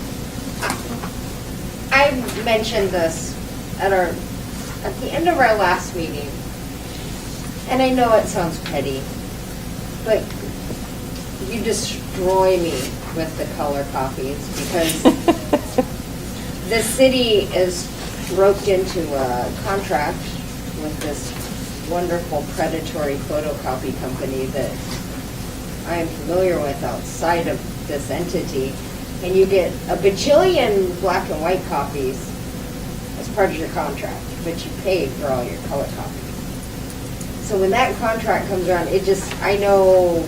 So we'll have pretty colored ones for video, and then we'll give you the black and white. Black and white. Oh, and it also, these, I can't click the hyperlink, so there's no reason these need to be in color, the agendas. And it sounds petty, but I'm not kidding when I say that I am familiar with $500 a month photocopy bills because people like to print in color, and 5 cents a color copy times a bajillion different departments. But I know it sounds petty, I do, but it just kills me. It's in me to penny pinch, and 5 cents is times that, I'm sorry. We can do that, and the council needs a colored copy for whatever the employees and legislators are. I would prefer color copies with charts and graphs, please. But only charts and Mrs. Holland just fell out of her chair and passed out. Those it makes sense, but when it's like pretty pictures pictures. Like, I know they're pretty, but, We will be more mindful of necessity versus well, and the paperwork. paper. Like, y'all single-handedly keep Boise Cascade in business. So, Mr. Mayor? Yes. Mr. Goddard has one more. Okay, Mr. Goddard? So I'm sorry, this is not reflected in the documents that you've been given, but in our manager's meeting this morning, there was a discussion about the value added and the amount of services that would be provided by an additional clerk position for the clerk-treasurer's office, like I've requested. And the thing that was pointed out in that is our existing clerk job descriptions included a web clerk 3, and then also we have a utility clerk 4, who does the utility clerks. And with the new website and the simplification of that and the cross-training, that it will become more of a clerk 2 duty than a clerk 3 duty. And with Minall, who is going to be doing our utility billing, there is still a significant change in the workload that is going to occur in the clerk-treasurer's office. And the question is if Minall in fact does free up an additional clerk position or a large portion of that clerk's duty, and you add an additional clerk full-time position that I've requested, the question is, will there be enough additional work, or potentially in the long run, is there going to be enough additional work for that employee? And the conversation kind of circled around that discussion, and the question was, if we brought on a full-time code enforcement officer, and we morphed that position into a code enforcement inspector position, that code enforcement or that inspector position could do public works inspections and keep track of ongoing construction projects and be able to provide services for the public works department, both water, sewer, road, and stormwater, and also be able to work with the police department so that the officers would have an additional person to help them if there's parking questions or signage questions, that this inspector who's out on the road the majority of the day would be able to provide additional support. Would that represent extra value added to the community rather than hiring a clerk who's specifically dedicated for public records?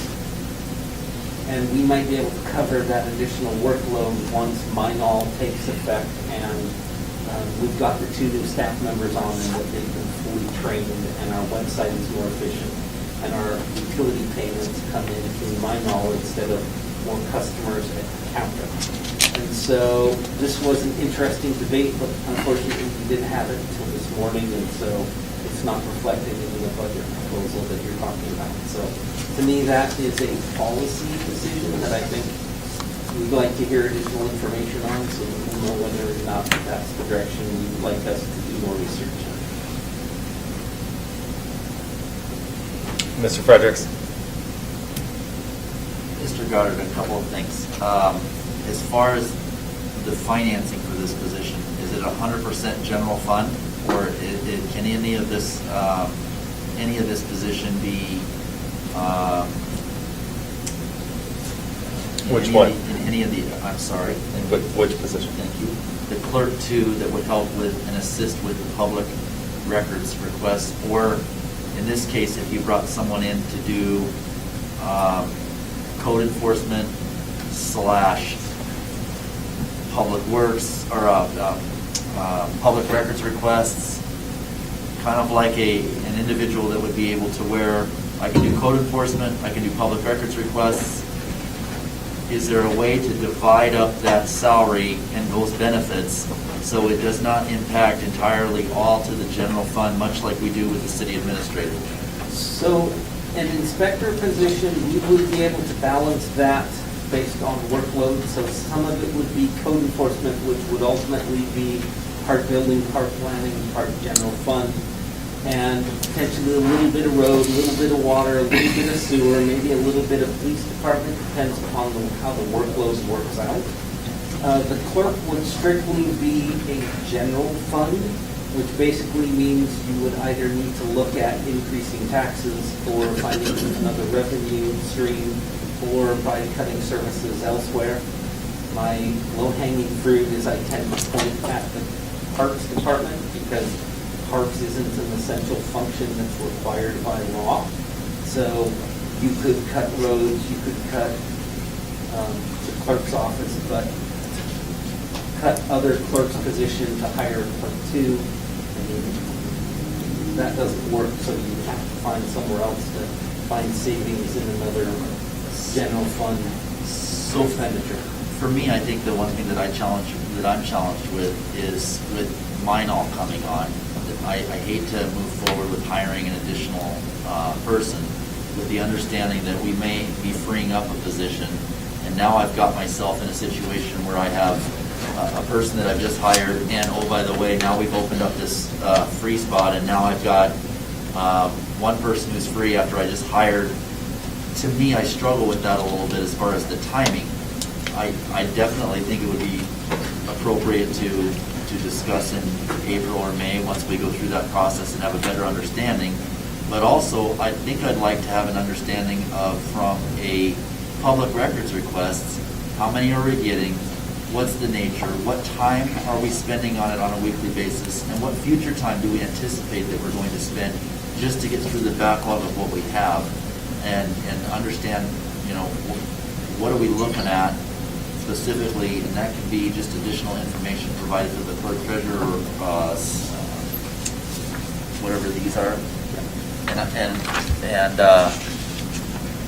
that's what I would like to see, to just help me have a little bit more information before moving forward. But as I look at it today, I'm a little concerned that I'm hiring someone, and now I'm creating a situation where I have someone who's got extra time that could do that work. Yes. So from a timing perspective, I'd be a little concerned with moving forward with that.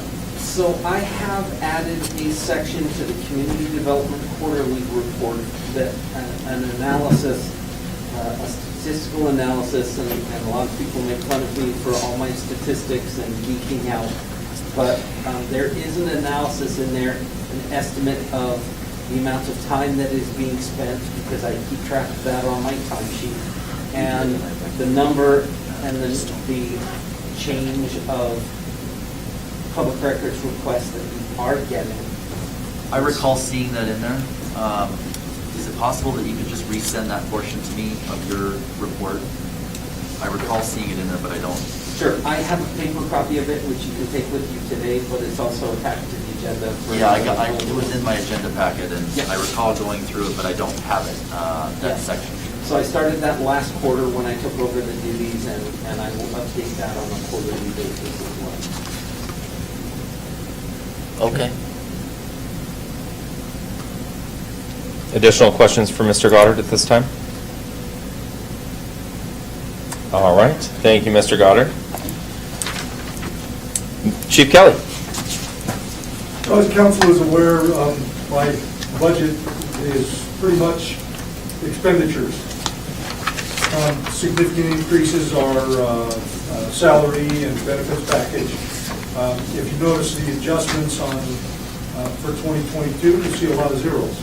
There's a whole lot of money that we hadn't spent moving forward, so I left the budget the same, or the expenditures the same.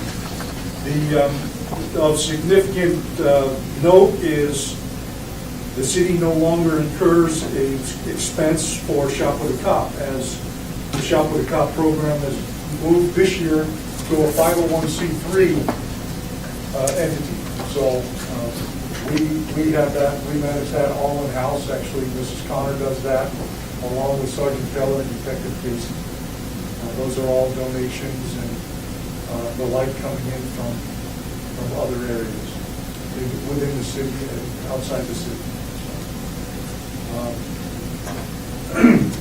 The only enhancement that I've looked for this year, I think I have everything budgeted for some of the improvements that we want to make, but the only enhancement that I would ask for is mainly technology. The technology enhancements, and unfortunately, they're not part of your package, but we have some challenges with our MDCs, the mobile data terminals that we use inside your car. Some of the old operating system, the old Windows operating system is a little antiquated, and moving to improve the current operating system, Windows 10, we're running into some significant technology challenges where a lot of the programs that we're in a position to use are not very user-friendly when it comes to working with Windows 10, or the improved technology doesn't work with the older version.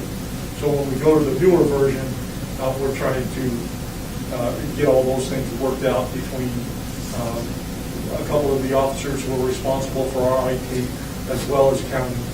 So we're looking for, if it's approved, we're looking for just short of $22,000 for 6 laptops.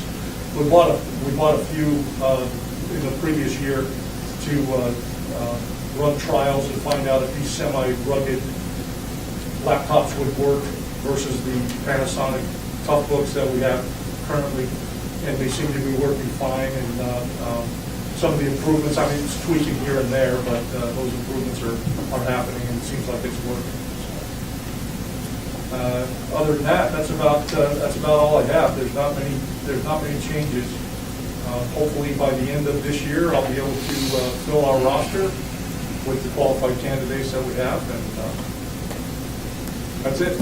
If you have any questions, please feel free. Mr. Plaza? Yes, sir. Yeah, just real quick clarifying question, because maybe I'm reading this wrong.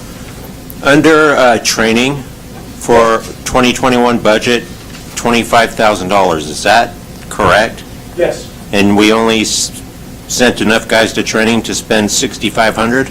I don't think those... Or $7,500? I don't think those have all been calculated.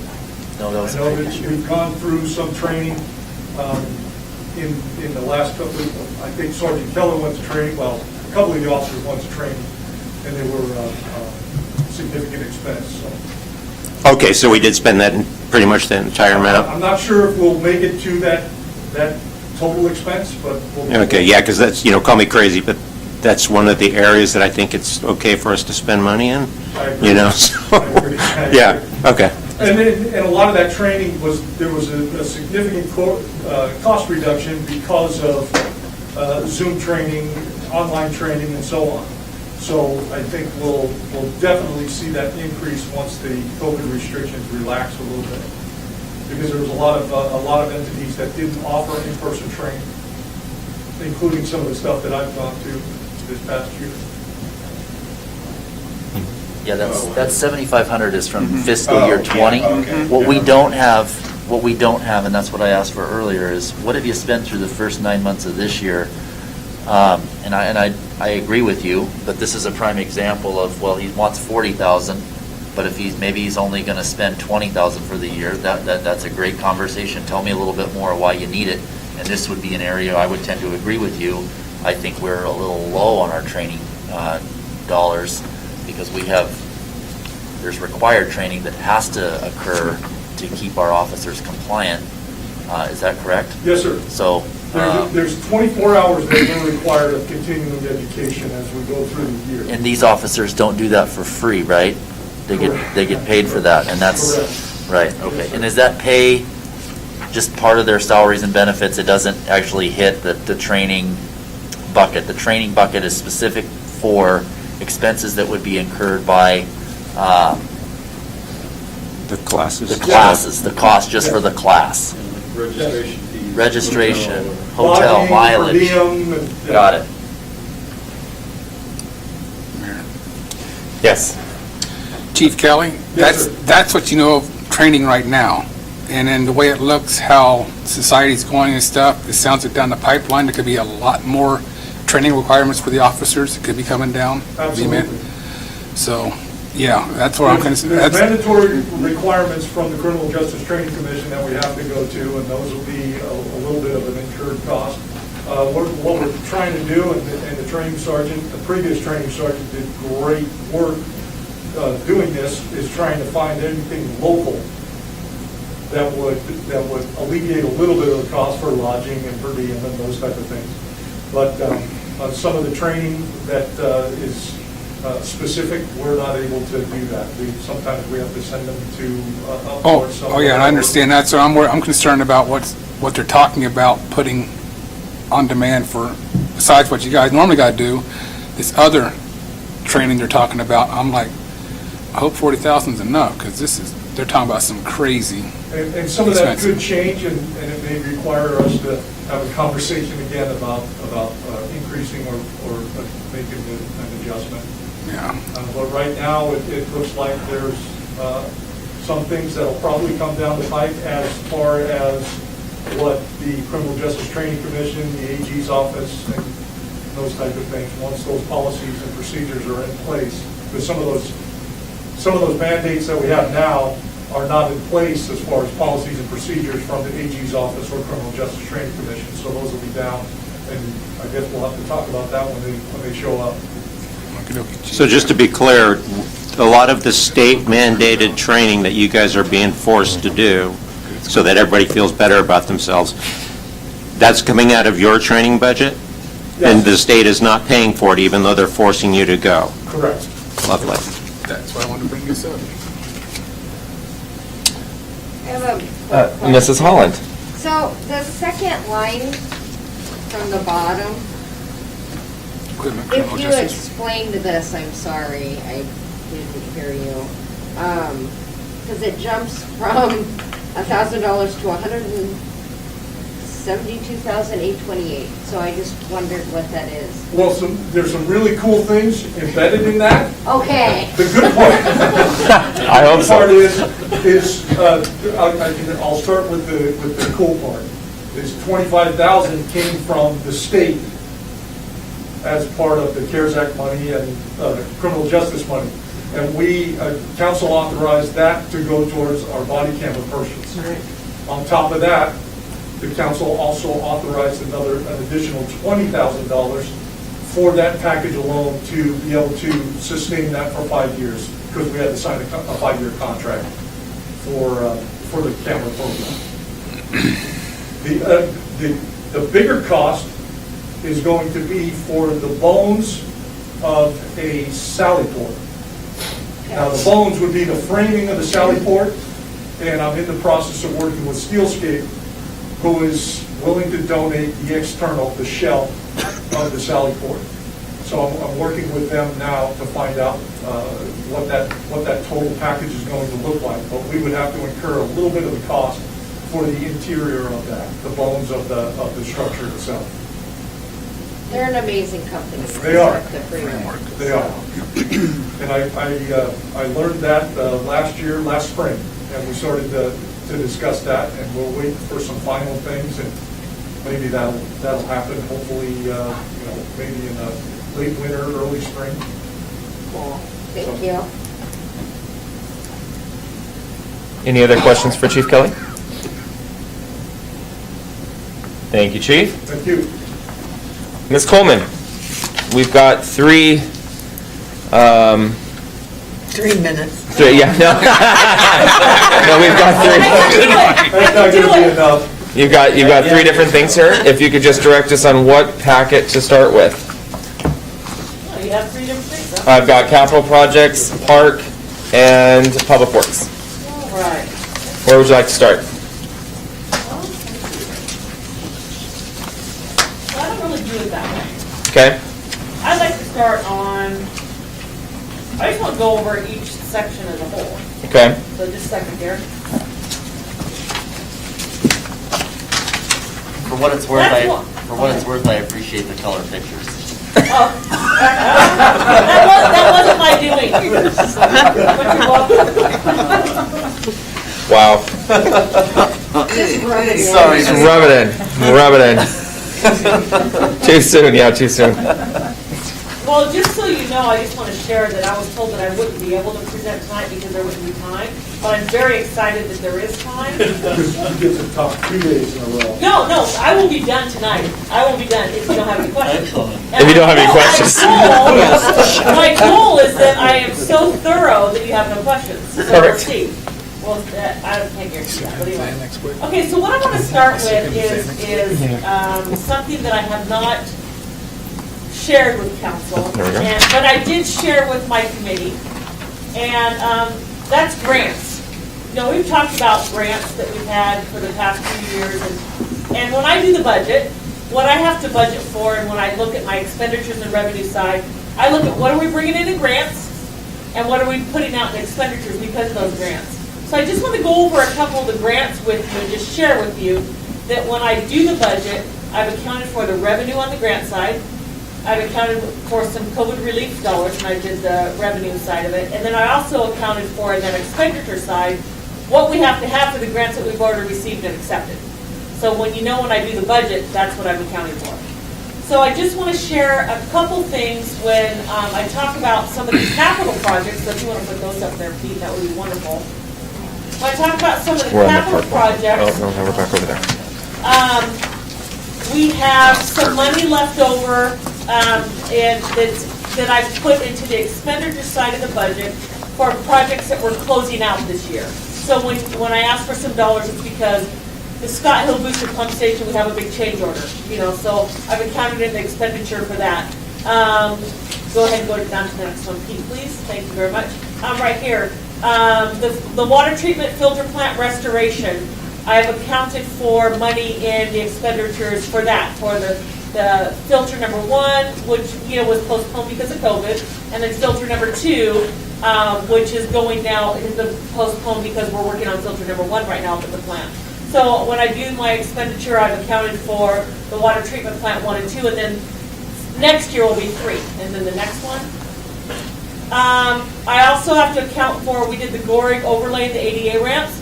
We've closed out the ADA ramp portion of it, but I still have some expenditure side that I need to spend next year to close out the Goring overlay project. So there's that. Then if we go down to the wastewater plant, we have a few dollars left for the headwork screen replacement project that we did this year. And then if you go down, these are all that I asked for last year.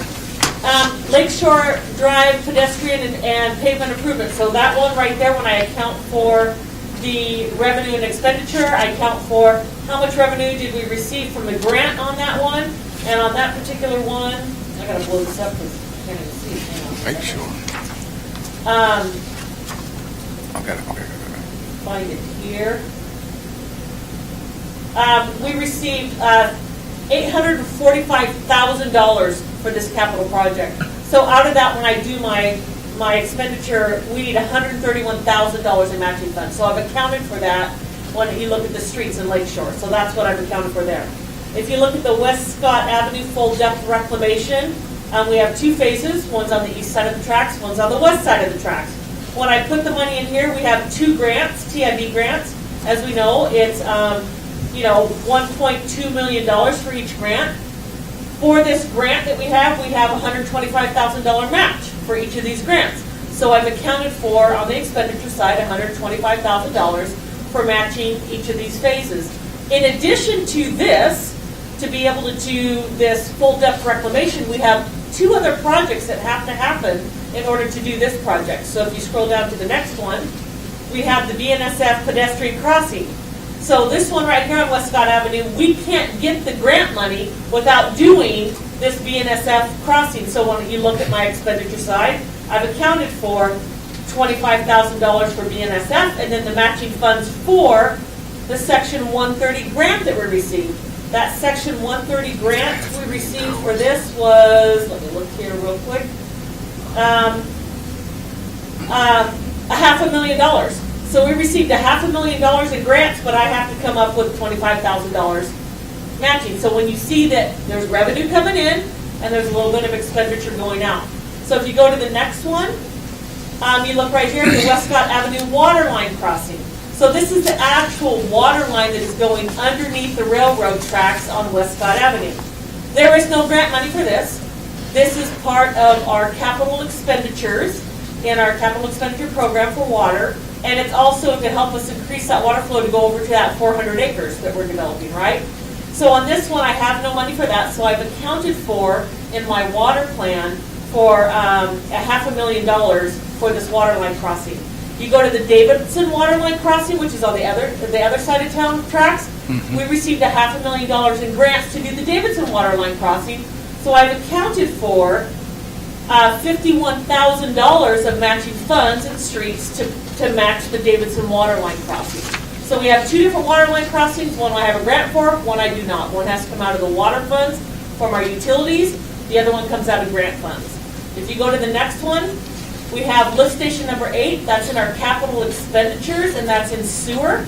So I've accounted for, out of the sewer funds, the full capital expenditure for lift station number 8, and there is no grant money for that. So I just wanted to kind of go through these capital projects that, some of them that are in here, we've already accepted grants, so I'm going to have matching funds, and when I did my expenditure side, I've included all of that in there, so you guys are aware. So. And some of these, Ms. Coleman, just not to interrupt, but like these water line crossings have been going on for, well, the Davidson one, how long we've been working on that? Over 2 years? So I've been working on it for 4 years. Okay. And it's been from, what's the citizen's name that's come in and wanted it for 10 years? Aaron Stone. Yeah. So it's actually happening. It's taken me 2 years to get the permit for the railroad. Yeah. So these are really, really long, ongoing projects. So I sure as heck hope that that you understand when I budgeted for them, it's not budgeted lightly. It's we have to do it or we lose. If we don't do one of the projects on Westcott Avenue, we don't do any of the projects. So you're looking at giving away millions of dollars.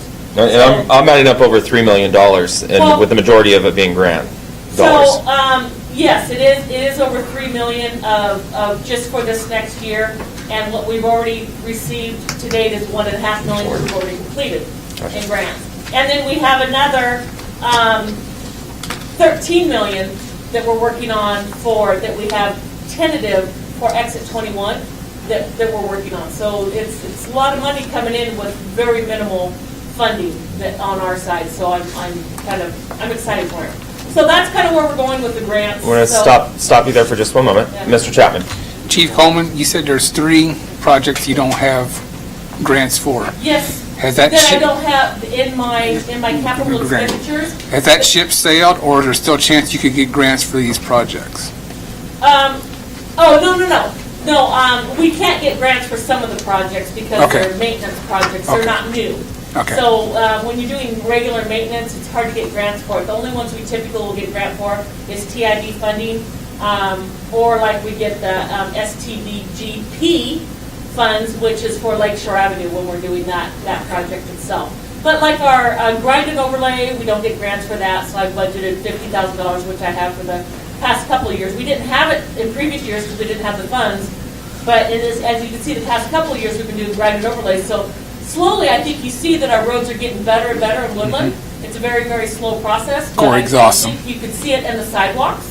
You notice the sidewalks throughout Woodland. So we're trying to put together all the missing pieces and start to do that road maintenance. And I'm very grateful for what the council has approved in Public Works to be able to allow us to move forward on getting some of our roads done. So and the grants that we were able to receive too. So anyway. Mr. Fredericks? Can I? Yeah. I hate to interrupt you. Don't interrupt. I'm gonna roll. I told you. No, go ahead. I saw the sidewalks, they're putting in the sidewalks over there on Atlantic. On Atlantic, and we also are doing it on Love Street, yes. Yeah. Didn't we get this was probably 3 meetings ago, and truth be told, I can't remember yesterday at noon, let alone what happened a while back. But I was under the impression, or at some point, we had an additional round of COVID money or something. What was it? The first... The Fed money that came in? Yeah. The federal money. The first check, yeah. The first federal money that we've received, wasn't that going to be used for, couldn't that be used for infrastructure projects? Water and sewer we're using it for, and it is accounted in my budget, It is. And are we using that for matching dollars for grants? No. We're not allowed to do that? No, I'm using it for actual infrastructure projects that are part of Westcott Avenue, and I'll be going into that. Okay, super. Yeah. Okay, so so you guys understand what I'm saying when I put some of the stuff in the budget, and I did go over to the committee. That's why I had a special meeting just for that, so I could help them understand some of that, so. All right, so then let's go to, I'm gonna look here. Public Works. Okay, so what I want to start with is, I want to start with park. So we're in the park? Okay, yes, okay. So, right there, what I did last year and what I've done this year is that was what we did this past summer for Hot Summer Nights. I didn't know what day Hot Summer Nights was going to be for 2022, but I do have that and I will update it. So that is, but last year when I did the budget, I gave you 2020's Hot Summer Nights, and so this year I just gave you what we did this last year. When I updated that for you, for the storyline, but I will be working on the Hot Summer Nights dates for this next year, and we'll have 7 of those days, starting in June, going through August. So I'll be updating that. But in parks, there's something I just want to share that I've been here for 4 years this month. Congratulations. Yeah, 4 years. So I think I've outlasted at least 3 directors. So I'm really excited. So with that being said, Keep it up, we can change that. For 4 years, I've asked for a lot of things in parks, but I've never got that except for one thing, and that is an employee full-time in parks, and I thank you for that. That's really sad. That was a stretch, by the way. Yeah, and it's still going to be a stretch. Wait till I see what I'm asking you for. You know? So with that being said, I am asking for some items that they either have to go away or you have to approve them. And so that's pretty much what I'm leaving you with. So the first one is the gazebo. As you know, this I'm going to update that. That is kind of hard to read, so I'm going to talk about this. And the first thing is the gazebo. As you know, this past winter, our gazebo collapsed. The gazebo's been there since I believe the 70s or 80s, and so the gazebo roof collapsed. So we have 2 options. We tear it down to get rid of it, or we replace it. We can't rebuild this one. It's not salvageable. It's not salvageable. So I budgeted $15,000 for a new gazebo, and that's with volunteer labor hours. That's only for materials. So that's one of the things that are in my park budget. The other one is we need to replace the cable around Horseshoe Lake.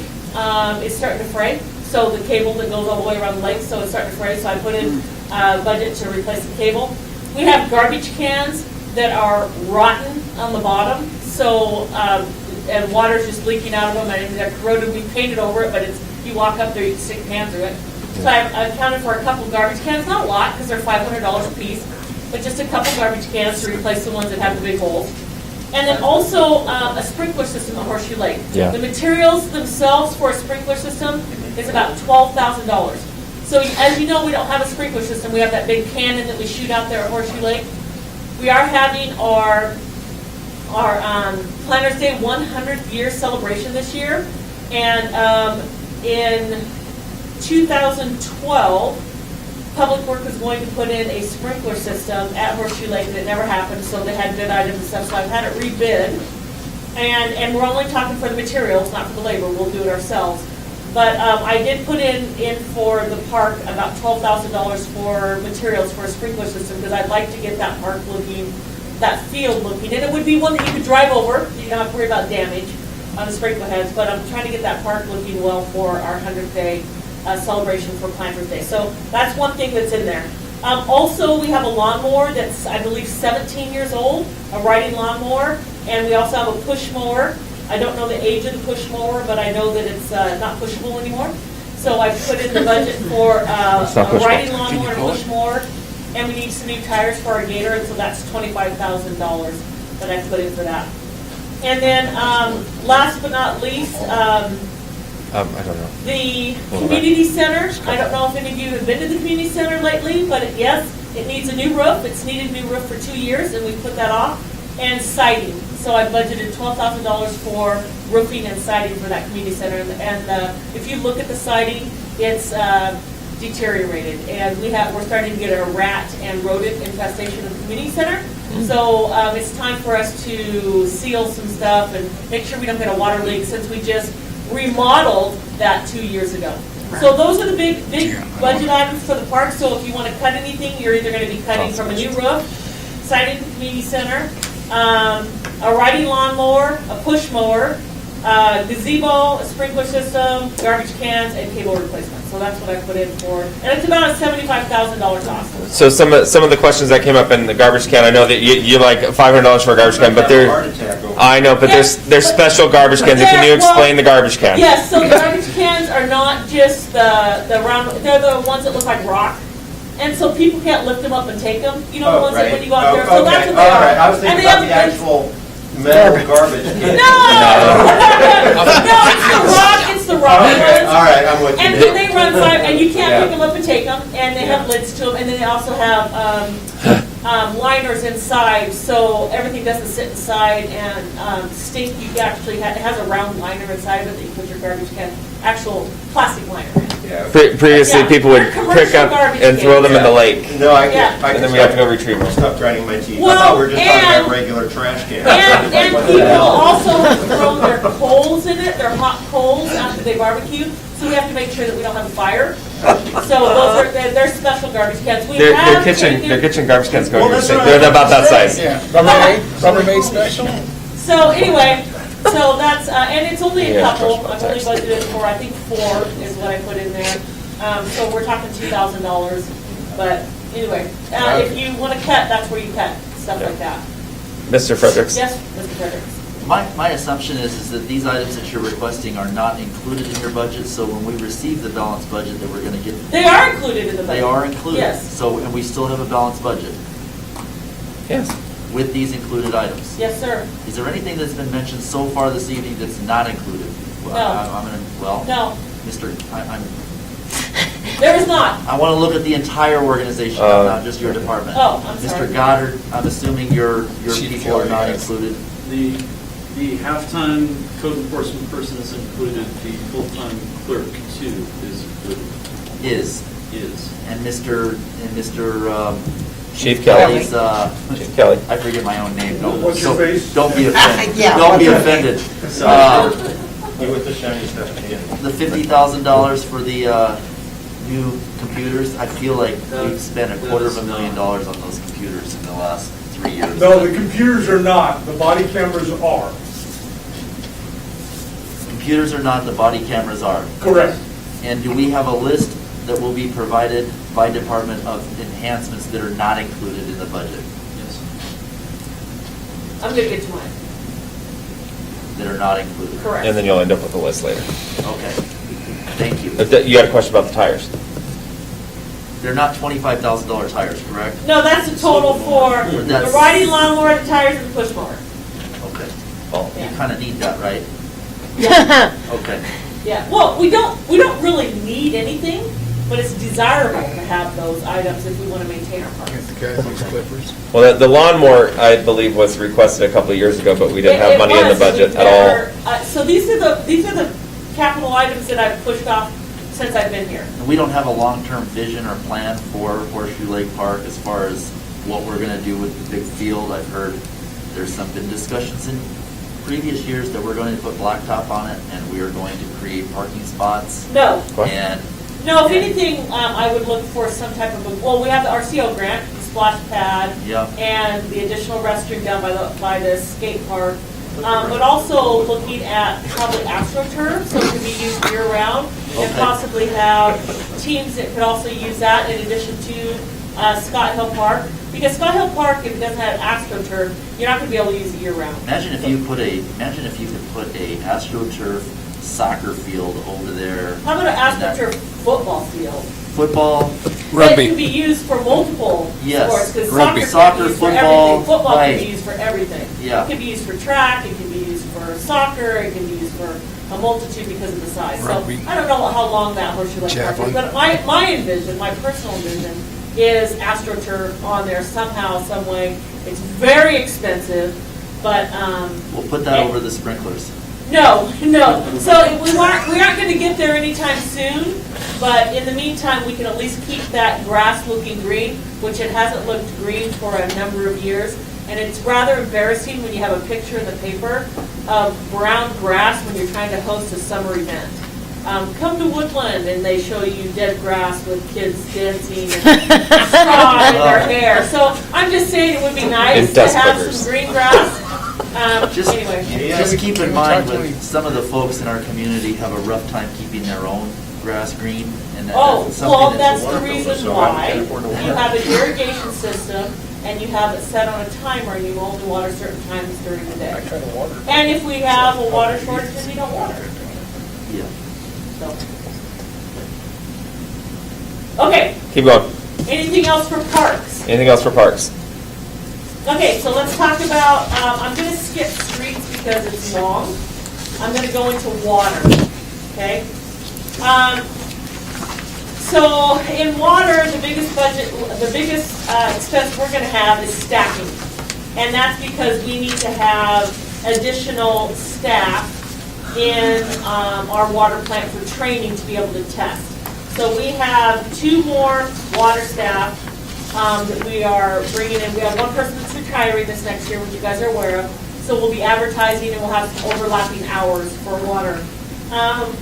And then the other thing that I have in the water budget is professional services for our capital projects, which are our Randy well laterals that we'll be doing, our Davidson water line crossing, because while we have a grant, we have matching funds. Part of those matching funds are for my professional services, so that's in there. We have a repair for, I digress. I moved forward, excuse me. We also have the Westcott Avenue water line crossing that we have engineering services that we need for. We have an engineering services left for the filter 1 and filter 2. So I've included in the budget engineering services. I've also included in there our regular distribution expenses of about $33,000. And then also our change order for the Scott Hill Booster Pump, which is about $18,000. I've included cleaning the reservoir, that even though we have the bids and you've approved that, that'll be happening probably in January. And that's $5,000 that I have in here, additional funding for that reservoir. And then we have $64,000 for the 500,000 gallon reservoir repair. We had bids that came in for that, but there was a $100 discrepancy, so we're going to be rebidding that $500,000 repair, which is required by MRSC. So I budgeted $64,000 for the repair based on past repair costs and a little bit of inflation. I also have, now here's where we talk about the COVID dollars. I have $1.2 million for the West Scott Crossing water line, the Davidson water line crossing and West Scott. So we have the asbestos water line that is going down West Scott Avenue on the east side of the tracks, and then we also have the Davidson water line crossing itself that's going underneath the railroad tracks. So I budgeted our COVID relief dollars to cover that cost for those 2 items. And then also I have a shared truck cost in here it's going to be between water, sewer, and streets, which will be our final truck for probably a number of years, and that's to replace our superintendent's truck, which is 17 years old and has 107,000 miles on it. So it'll be our last truck. As you know, we've replaced the water and the sewer trucks the last couple of years, and we've taken their used trucks and we've moved them down to Public Works, and one of them was in such bad shape that we actually put it on the auction list, and then the other one we are utilizing, we use for the summer help. But this will probably be the last truck that we'll need because we will now have 2 new trucks in Public Works and we have a new truck in water and sewer. So hopefully this will be the last one we need for a good 10 years. Or at least 7 years, I'll say that, because we have some older ones that we haven't replaced yet. So working on that truck inventory. And then also, I have filter number 1. I have the dollars in there for filter number 1 that we're working on right now because we've just started that project. That's $218,000 I have left for that. I have $377,000 for the filter number 2 that we'll be working on up there. And then I also have for the media that's in the filter and lagoon cleaning that we do, and that's $31,000 in there. I also have, it's time to do our Randy well laterals that we do every so many years. So I have $126,000 in there for our Randy well laterals to be able to work on those. And then I have power transfer switch for the generator, and new reservoir is one thing that I do not have in the budget, And that's of the 1.8 million. If we do decide to do the new reservoir, we'll go ahead and borrow on that for, we'll do bonding on that for the new reservoir.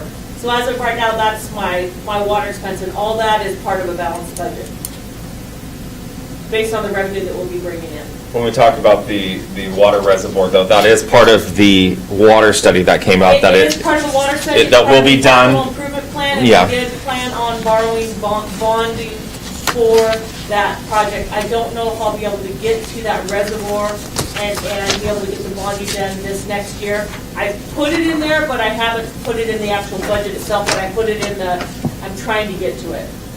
But that is something that's one of those projects that, it's another project that could be kicked down the road, but eventually, it's part of the water rates that we're paying right now. It is, and Yeah. actually, the biggest part of it to prepare for that is to get that hillside cleared off where we had the timber removed last year. So now I need to get all of the stumps removed out of there and get that ground prepared. Get it So prepped. that'll probably be the thing that I'll do this next year.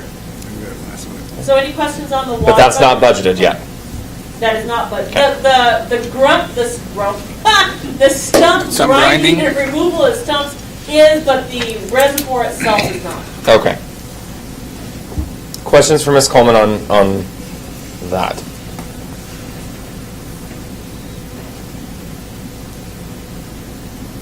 Anything else, Ms. Coleman? Not on water. Ready for sewer? Yes. All right.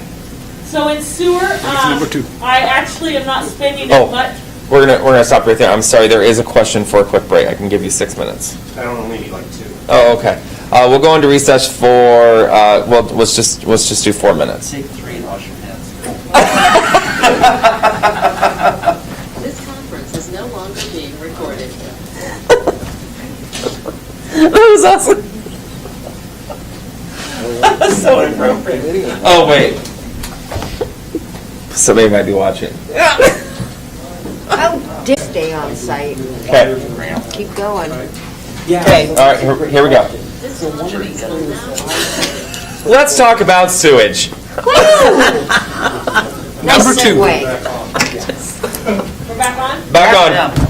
Okay. All right. So And what I go. wanted to share with everybody is that everything that I'm going over, that I'm speaking to right now, you will have a PDF document of the grants that I've talked about. You'll have a PDF document of everything that I'm blabbing out loud here that I've sent to the committee. I will make sure you have that tonight before I leave, so you'll have that to look at if you want to make any cuts for whatever reason.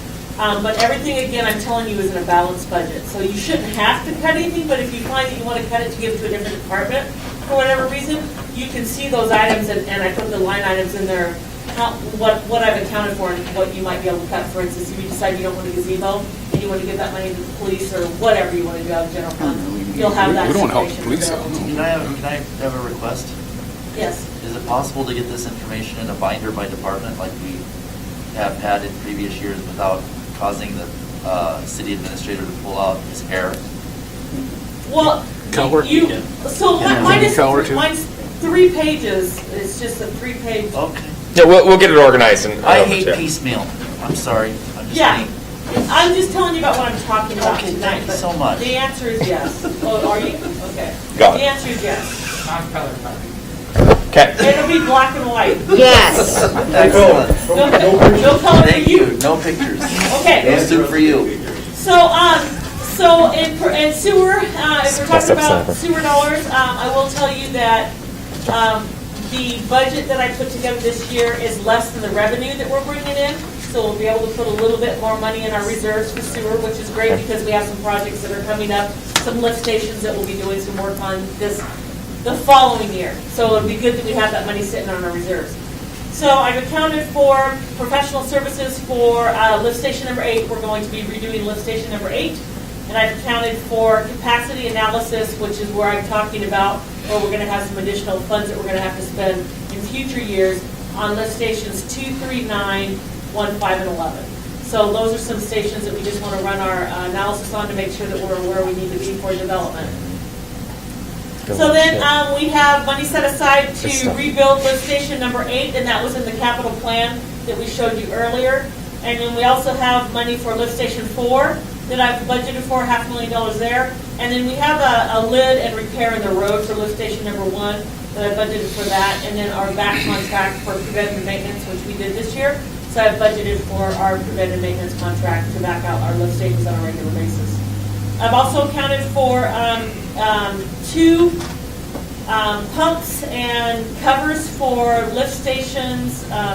Excuse me, let me rephrase that. I've accounted for the covers for 2 of our lift stations. So this summer, we've had to go out multiple times to go out and put pop-up tents over our lift stations because they've been failing. So I've accounted to start covering these lift stations, build small permanent structures over the lift stations so we don't have to have man-hours go out and put up pop-up tents and tie them down and think that they're going to get stolen and all that. So we're starting to do small structures over our lift stations. And then I've also accounted for 2 pump replacements in lift station number 1 and 2, $65,000. Sewer backup generators for 2 lift stations. So we have backup generators right now on trailers to be able to keep lift station 3 and 4, which is by the visitor center and by the AM/PM. To keep those up and running, those are our 2 main where everything flows into those. So we have backup generators when we had a power outage 2 Saturdays ago. We were able to put the generators on those to keep everything flowing smoothly, but at the same time we have to go out and run and pump the other lift stations. So I've accounted for 2 additional smaller generators to keep some of the lift stations going as we keep the other ones pumped, because it's just baby steps a little bit at a time. So I've accounted for that, and then also I accounted for $13,000 for a shared truck cost, and the new SCADA system at the sewer plant. And again, all of it is part of balanced budget, and we have additional money going to reserves. Any questions on sewer? And the water study. Is that, how much of that was part of the water study that we just did? I don't have anything for a water study. Oh, this is sewer, sorry. Sorry. Do we still have wooden lines for our sewer in some areas? No. I think the last one came out. We came across one when we dug up, what street was that on? Hoffman? We came across an old piece of wood. We don't have that anymore, right? That's No. all We hope not. Yeah, we have asbestos water line still though. Okay, well that's another day. Well, that's great. Okay, so any questions on sewer? We only got 60 days. Nope. Okay. I know. All right, then the last thing I'll get into is streets. A lot of the items for streets are matching grant dollars that I've covered when I went over the grant application. So the first thing is we have some additional staffing costs, and we have 2 additional street crew that we're bringing in, and we're also replacing Dennis Ripp's position, so we'll have a little bit of overlap this year on that, but not so much. Sorry, I just received an email from Mrs. Rip asking me for something that popped up, and it caught me off guard. I apologize for that. But anyway, in a street, we have 2 street crew that we are budgeting for, and then we also have a washed-out pedestrian crossing and the Bnsf. So we have the washed-out funds that we received, grant funds, for the pedestrian crossing on West Scott Avenue, but we also have some additional funding for Bnsf, so I have accounted for matching funds for those grants. And then I also accounted for some torch down and paint. As you know, we do torch down around town for the stop bars and the crosswalks, so I've accounted for those. Those are just regular budgeted items that I put in there. We also accounted for some drainage issues that we've had around town for a number of years. So I've kind of pulled some dollars out this year and said we have some drainage issues on 3rd Street, catch basin repairs around town. We have drainage issues on Brothers Road, Embassy Loop drainage. So I've accounted for fixing some of those roads drainage. And then also a chip seal. Like I told you, we've been chip sealing our roads, so I've accounted for $50,000 in our chip seal, which we do with the county, with Cowlitz County. And then also I counted here's something if you wanted to take money out, $5,000 for a tough shed. We have items that are stored in some of our shop at Public Works, and so we want to get some of those items out in the shop so we have more room to work within the shop area. So I've accounted for a tough shed to store some of our materials in that they can deal with heat or cold, freezing conditions. So I've accounted for getting a tough shed moved on the site. And then also I have the matching funds for Lakeshore Avenue that's included in there for that grant. And then I have some sidewalk repairs on Pacific, Delilah, Wildflower, and Love Street that I've accounted for sidewalks. I've also accounted for another item, which is the new trailer for our Kubota and our track. And the reason why is we have an old, what kind of trailer was it, Dennis? Snowmobile. A snowmobile trailer that we use, and that snowmobile trailer that we've used, it's been kind of man-made, it kind of tilts, so when you're driving our Kubota up and our track, it kind of tips back instead of going forward, so, and staying straight, and it's higher than the regular trailer. So I've accounted for a new trailer for our Kubota that we've needed for years. It's more of a safety hazard, and the guys just made me aware of it this year because they had a near-miss experience when they were loading it. So I thought, well, $3,500 isn't a lot of money to throw into the budget. So we did that. I also have the $13,000 for that other third cost of a truck coming out of there. And then I have $81,000, which is matching funds for our CW COG grant. And that's when we move forward, if we get the other grant from Jamie Herrera's Butler's office, we'll have to match that CW COG so we start our engineering on Exit 21. So one thing in here too, another thing that I have is $45,000 for a truck bay. So we have we have pretty expensive equipment at Public Works, and we like to keep it in fairly good shape. So one of the items we don't have is a place to store all of our stuff out of the weather. So I have accounted for $45,000 for a truck bay. It's just a regular metal three-sided bay where you can just back the trucks in, similar to what we have up at the water plant and what we have there now. As you can see, if you drive by it, they're always full of equipment. So I just accounted for putting our trucks in there. So if you wanted to cut costs and give that to another department, that would be a cost that you would be able to cut there. Something I have not accounted for now. In streets, I'm about $500,000 short in streets. And the reason why I'm short is because I've accounted for some grants that we might possibly get, and that's with Davidson, Pekin, and Gun Club. If we get those grants, we're going to have about $350,000 in matching funds in order to do those roads. And then also, there's we have some, on Gun Club, there's some drainage issues. I'm sure all of you who live around here, you've seen that. That's about a $100,000 repair. I haven't included that in here. I've kept putting it in every year, and I have to keep cutting somewhere, so I keep cutting that one out. So that one I haven't accounted for either. And then there's a miscellaneous about $50,000 to keep a balanced budget that I've taken out of here where I think I can cut $50,000 costs and overall what I've just discussed in streets. So does anybody have any question in streets? When do you find out about the grants coming forward? I think we find out in March. So. Okay. I don't know what we have in reserves for our streets at this time off the top of my head, but that'll be something that, I mean, it's going to be very rare that we get all three of them, but we probably will get one of them. So at that time, I'll come back to council and ask for a budget amendment if we have the funding to accept that grant and tell you where we're going to be getting those monies from. It's going to be really sad. Mr. Fredericks. Do you know if we have bonding capacity at all on streets as a general fund, so you would I believe we do. councilmatic bonds? We do have bonding capacity. If it came down to it. If it came down to it, I mean. But we don't also, aren't we going out for our transportation benefit district right now? I We're see going you out for recommend that. that for a while. There'll be a bit. So anyway, I think that, we might not get it.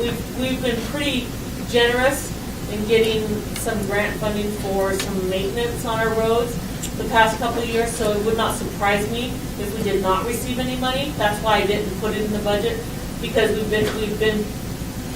we've been given a lot of money very generously by different, what would I say, different government entities for our road maintenance, which is really what we should have in our funding anyway. We should be able to maintain our own roads, but.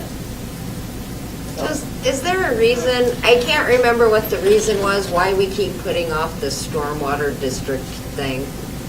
Didn't we just vote to? We did vote to pass it, and we're waiting for our water utility rates to put them all into effect at the same time. When we do our utility rates and you can go ahead. and Monthly billing. talk about that. No, she's absolutely right. So we're going to do it all in one fell swoop. So what we've talked about is not increasing the rate until line health comes on. So we're most likely looking in February. Is that what we're saying, Tracy? Yeah, when we get that mine all contract done. So we figured by the first quarter, yes. And then, because that'll put it at like, what, a year? It's taken a year to hammer that out. Wow. My other question is, so gun club, Yes. what part of gun club has drainage I mean, like I live a block over, so I'm just curious as to what part. My understanding is that when you're coming down Gun Club down the hill and you get kind of to the bottom of the hill, that it always floods there. It's that intersecting road right there. Well, do you want to know why? Oh, yeah, okay. That used to be okay, so that was all a farm back there, and it was always underwater, right? So at the bottom of that runs through where people used to go and sight in their guns, but it literally had a humongous creek back there. So if they put a road over a creek bed, it would make sense that it would... Would flood. Right. So a lot of that can be mitigated though if you have the correct drainage, road drainage, you know. So I think that, I've been talking to our engineer, Rob V, when he was here, and it's my understanding that we can redo the storm drainage there, which will better help with the flow for the flooding of Gun Club. So we can put in some additional storm drainage and to allow it to drain, right? So that's the game plan. Does it, just out of curiosity, so everything at the bottom of that hill, like all the developments that are now butted up against the hill, do they all flood? I don't think so. I think there's just a couple of them and that's that Gun Club, and there was one other, Ambassador. Embassy Loop, Yeah. yeah. Embassy, yes. Those are the two ones that I'm familiar with. Because that used to always be swampland, because it was a big dairy farm that ran across the whole back, like where all those houses are. Yeah. Used to be a big old dairy farm back in the day. And then that was a logging road. Now they have houses up there. But I was just curious because, I mean, there was a creek back there, like a literal creek. So I don't know what they did, if they just like poured. They transplanted the salmon to another area. And they just like backfilled it with dirt and slapped some road on it, you Well, know? Councilmember Holland, I can't discuss that and I can't answer that because I'd have to go in and look at the plan sets to see how it was developed and how they diverted the water. Because when you do develop a property, you have to divert the water and you have to have it go somewhere else. So Right. if you have wetlands, you have to create another wetland or so on and so forth. So I really don't know without looking at the engineer drawings to see how they diverted the water and why it should flood, because it really should not flood if you divert the water correctly and you've taken care of that. But it wasn't taken care of correctly or else it wouldn't be flooding. So whether that's you build a little, bridge over a creek or whatever you have to do, I don't know without looking at those plan sets, and I wish I could address and tell you the answer why it floods, but I can't at this time. I just know that it does, and that in looking at it with our engineering, that they stated that by putting in additional storm drainage capacity, that we should be able to bypass the flooding. If you know from that, you can. So yes. I do know a little bit more about this area. That entire area is floodplain, and the flood elevation is considerably above Gun Club Road and the neighborhood yards. So in fact, that area is developed in a way that will flood. It will not flood the houses, but it will flood the yards and the streets by design, because it is a floodplain of the Lewis River. So technically what happens is, as the Lewis River rises, there is a culvert underneath 503, and it is at an elevation where the water that's coming out of the hill, the culvert, the water coming out of the hill will not be able to drain into the river because the river is higher. So that isn't river water that's coming up into that neighborhood. It's actually from the hill that can't make it out to the river. So by design, it is going to flood. So, and the reason why I know that is because I just reviewed a no net rise analysis for the Lewis River and that subdivision that just got approved in there. And there's going to be a lot of, you may potentially get calls because they're going to be doing a ton of grading in that field to raise it up. And they are grading it in a way that will have no net rise for the rest of the neighborhood. So you're going to get calls that there's going to be additional grading, but that is not, or that there's additional flooding. That in fact is not correct. The existing homes like on Ambassador and Embassy and Statesman, they may start to flood as they are designed, but it's not a result of that subdivision. They were designed to flood because that's flood storage, and their yards are intended to be flooded by design. So, and by design, meaning the developer that approached the city and said, here you go, and the city said, sounds good. Yeah. Okay. And I'm sure when those were purchased, those homes were purchased, that had to be disclosed, so I knew what I was buying. It was disclosed during the floodplain. And you probably have flood insurance. Well, I'm in a If it floodplain. was financed, you'd have to have. There were people who ran again, there were people who ran for the mayor's position and for council due to my development.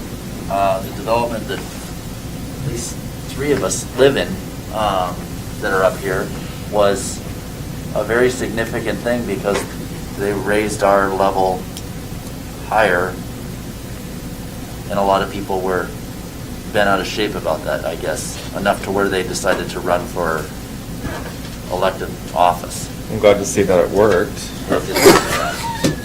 It didn't. Because there's homes there. Still homes there. Yeah. So. Oh, did you have a question? I'm sorry. Well, I appreciate the answers. That was kind of. I appreciate You get your answer, that. okay. Given the feedback, and I thank you for that. Mr. Plaza? No. Oh, I thought you raised your hand. I thought I saw you in the corner, sorry. Anything else? You got your question answered, Mrs. Holland? I did. Okay. I didn't know it flooded over there. I guess I never go. By design? I guess it was by design. Okay. All right, so any questions on streets?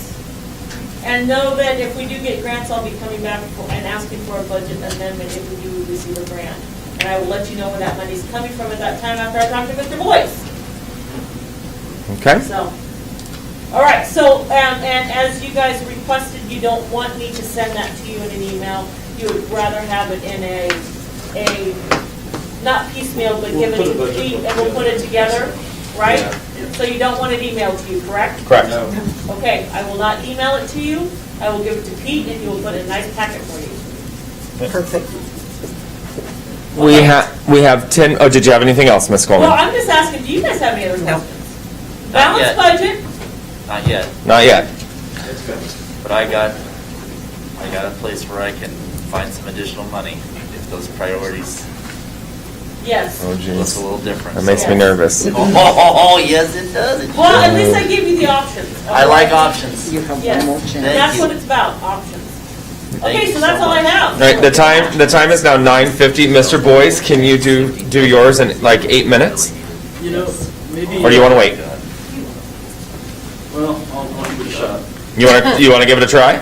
Yes. Well, you know what, let's wait until next time. Okay. Yeah, Okay. I think that's a My good attention idea. span is, So another question. The next one is. yes. yeah, Ben's the other questions one will was- make us run over. Clerk- All right. yeah, Clerk-Treasurer. No, that's fine. Okay. Motion to adjourn? Just Go ahead. out of curiosity, though, we didn't have like specific park, so most of this park stuff was just Horseshoe, right? That's all we were talking about? There's nothing at any, Ms. For Hawthorne or Coleman? Corey? In your parks plan, or your parks request, was there anything for other parks besides Horseshoe, like all the littler ones? I actually have that in the regular maintenance and repairs portion of Okay. it. So when we have playground equipment that fails, a little spring, loaded Yeah. action, or if we have a picnic table that needs to be replaced, or we had some rubber grommets and stuff that needed to be replaced. I've already budgeted for that in the regular maintenance for our other parks. So when I talk, I always say Horseshoe Lake because it's the biggest park, and that's a great question, but I do budget for small minor repairs in the other parks, yes. Gotcha. Thank you. Uh-huh. We put fresh mulch and cedar chips in those parks? Yes, we did. We did at all the parks. We put engineered wood chips in all of the parks this year and last year. Well, and there, a couple of years ago, we put in new borders that were We did. ADA We put 'em accessible in and, Hoffman, we put 'em in- Yeah, like 3 parks we put them in. yeah, it's awesome. Yep, Eagle Park, Hoffman Park, and, what's the other ones? I don't know it off the top of my head. Gorg don't have anything like that. The one across from the school, which one's that one? Hoffman? Hoffman Park? That's No, it's Hoffman. It was, That's Hoffman. it was Hoffman. We did Eagle's 2 there. over. We did ADA. Oh, Eagle, it was Eagle. what, the Bjork, or Bjork? Bjork. Bjork Park, that one got one too. I don't think the Mm. city has looked this good in my, I mean, it Oh, really looks yeah, good. it's coming along. That's it, Baby steps. That's your leadership and your crew. It's, that make that happen. well, no, it's actually, it's everybody. It's you guys believing in our budget and what we're budgeting for and allowing us to have the funds to do it. It's our crew going out and doing the work. It's the grant dollars that we get from other agencies. It's a whole combination of factors all coming together. Yeah, yeah, I'm excited. I'm starting to see little bits of changes. I get really excited when we finish a little section of sidewalk that ties the whole thing together. Yeah. That's exciting to me. I'm a little tiddly stuff. It's like everything's like half finished, and when I kind of see it finished, I like that. And it's just that continuity throughout the city. And if you notice that we have our signs, you know, we're getting the signs cleaned up. We have volunteer agencies. We have partnerships with the Southwest. It's a fish. Steelheaders Association. It's for Boring Park. Look how nice Boring Park stays. Then we also have the Kiwanis group that's taking care of our roundabout. Right. And now they're taking care of our signs coming to the city. Oh, they So are? we Oh, have I didn't know that. Oh, yeah. Oh, I didn't realize So we that. have It's looking partnerships nice. with lots of entities that Nice. are making the city look good as a whole, and I really am very blessed with everybody that comes together and helps us. So, yeah, it's not me, it's the whole, it's the teamwork in the city. Oh, and the new development, paying their fair share. I guess it depends on where it's built. They do. New developments And they do pay into, for us to be able to have matching funds for our parks, if we go out for grants for parks, that provides for your matching funds. How much money did we get from county development? Never mind. We did get some county grant. Well, they gave us $500,000 for the water line. They did, for the So water they did line, help out. Davidson Crossing. Thank you. And that pays for pretty much the entire And process for $80,000. We are working on some other partnerships right now. Yeah, with So we're, Cowlitz County. you can't, In Cowlitz County. yes, I can't, Yes, I can't say anything poor. no, I can't. They're really trying to work with us right now. Yep. It's about time. The time is I now don't think so. 9:55. Oh, Motion to adjourn? Move to adjourn. Oh, we already got one on the floor. Mr. Smith is asked to adjourn, second by Councilmember Chapman. All in favor, say aye. Aye. Anyone opposed? The time is now 9:55. Thank you, everybody. I can't even record it. Well, see, that wasn't too bad. out of nowhere. Plaza throws a zinger. There we go, done. There we go. Oh, I gotta get my beauty rest.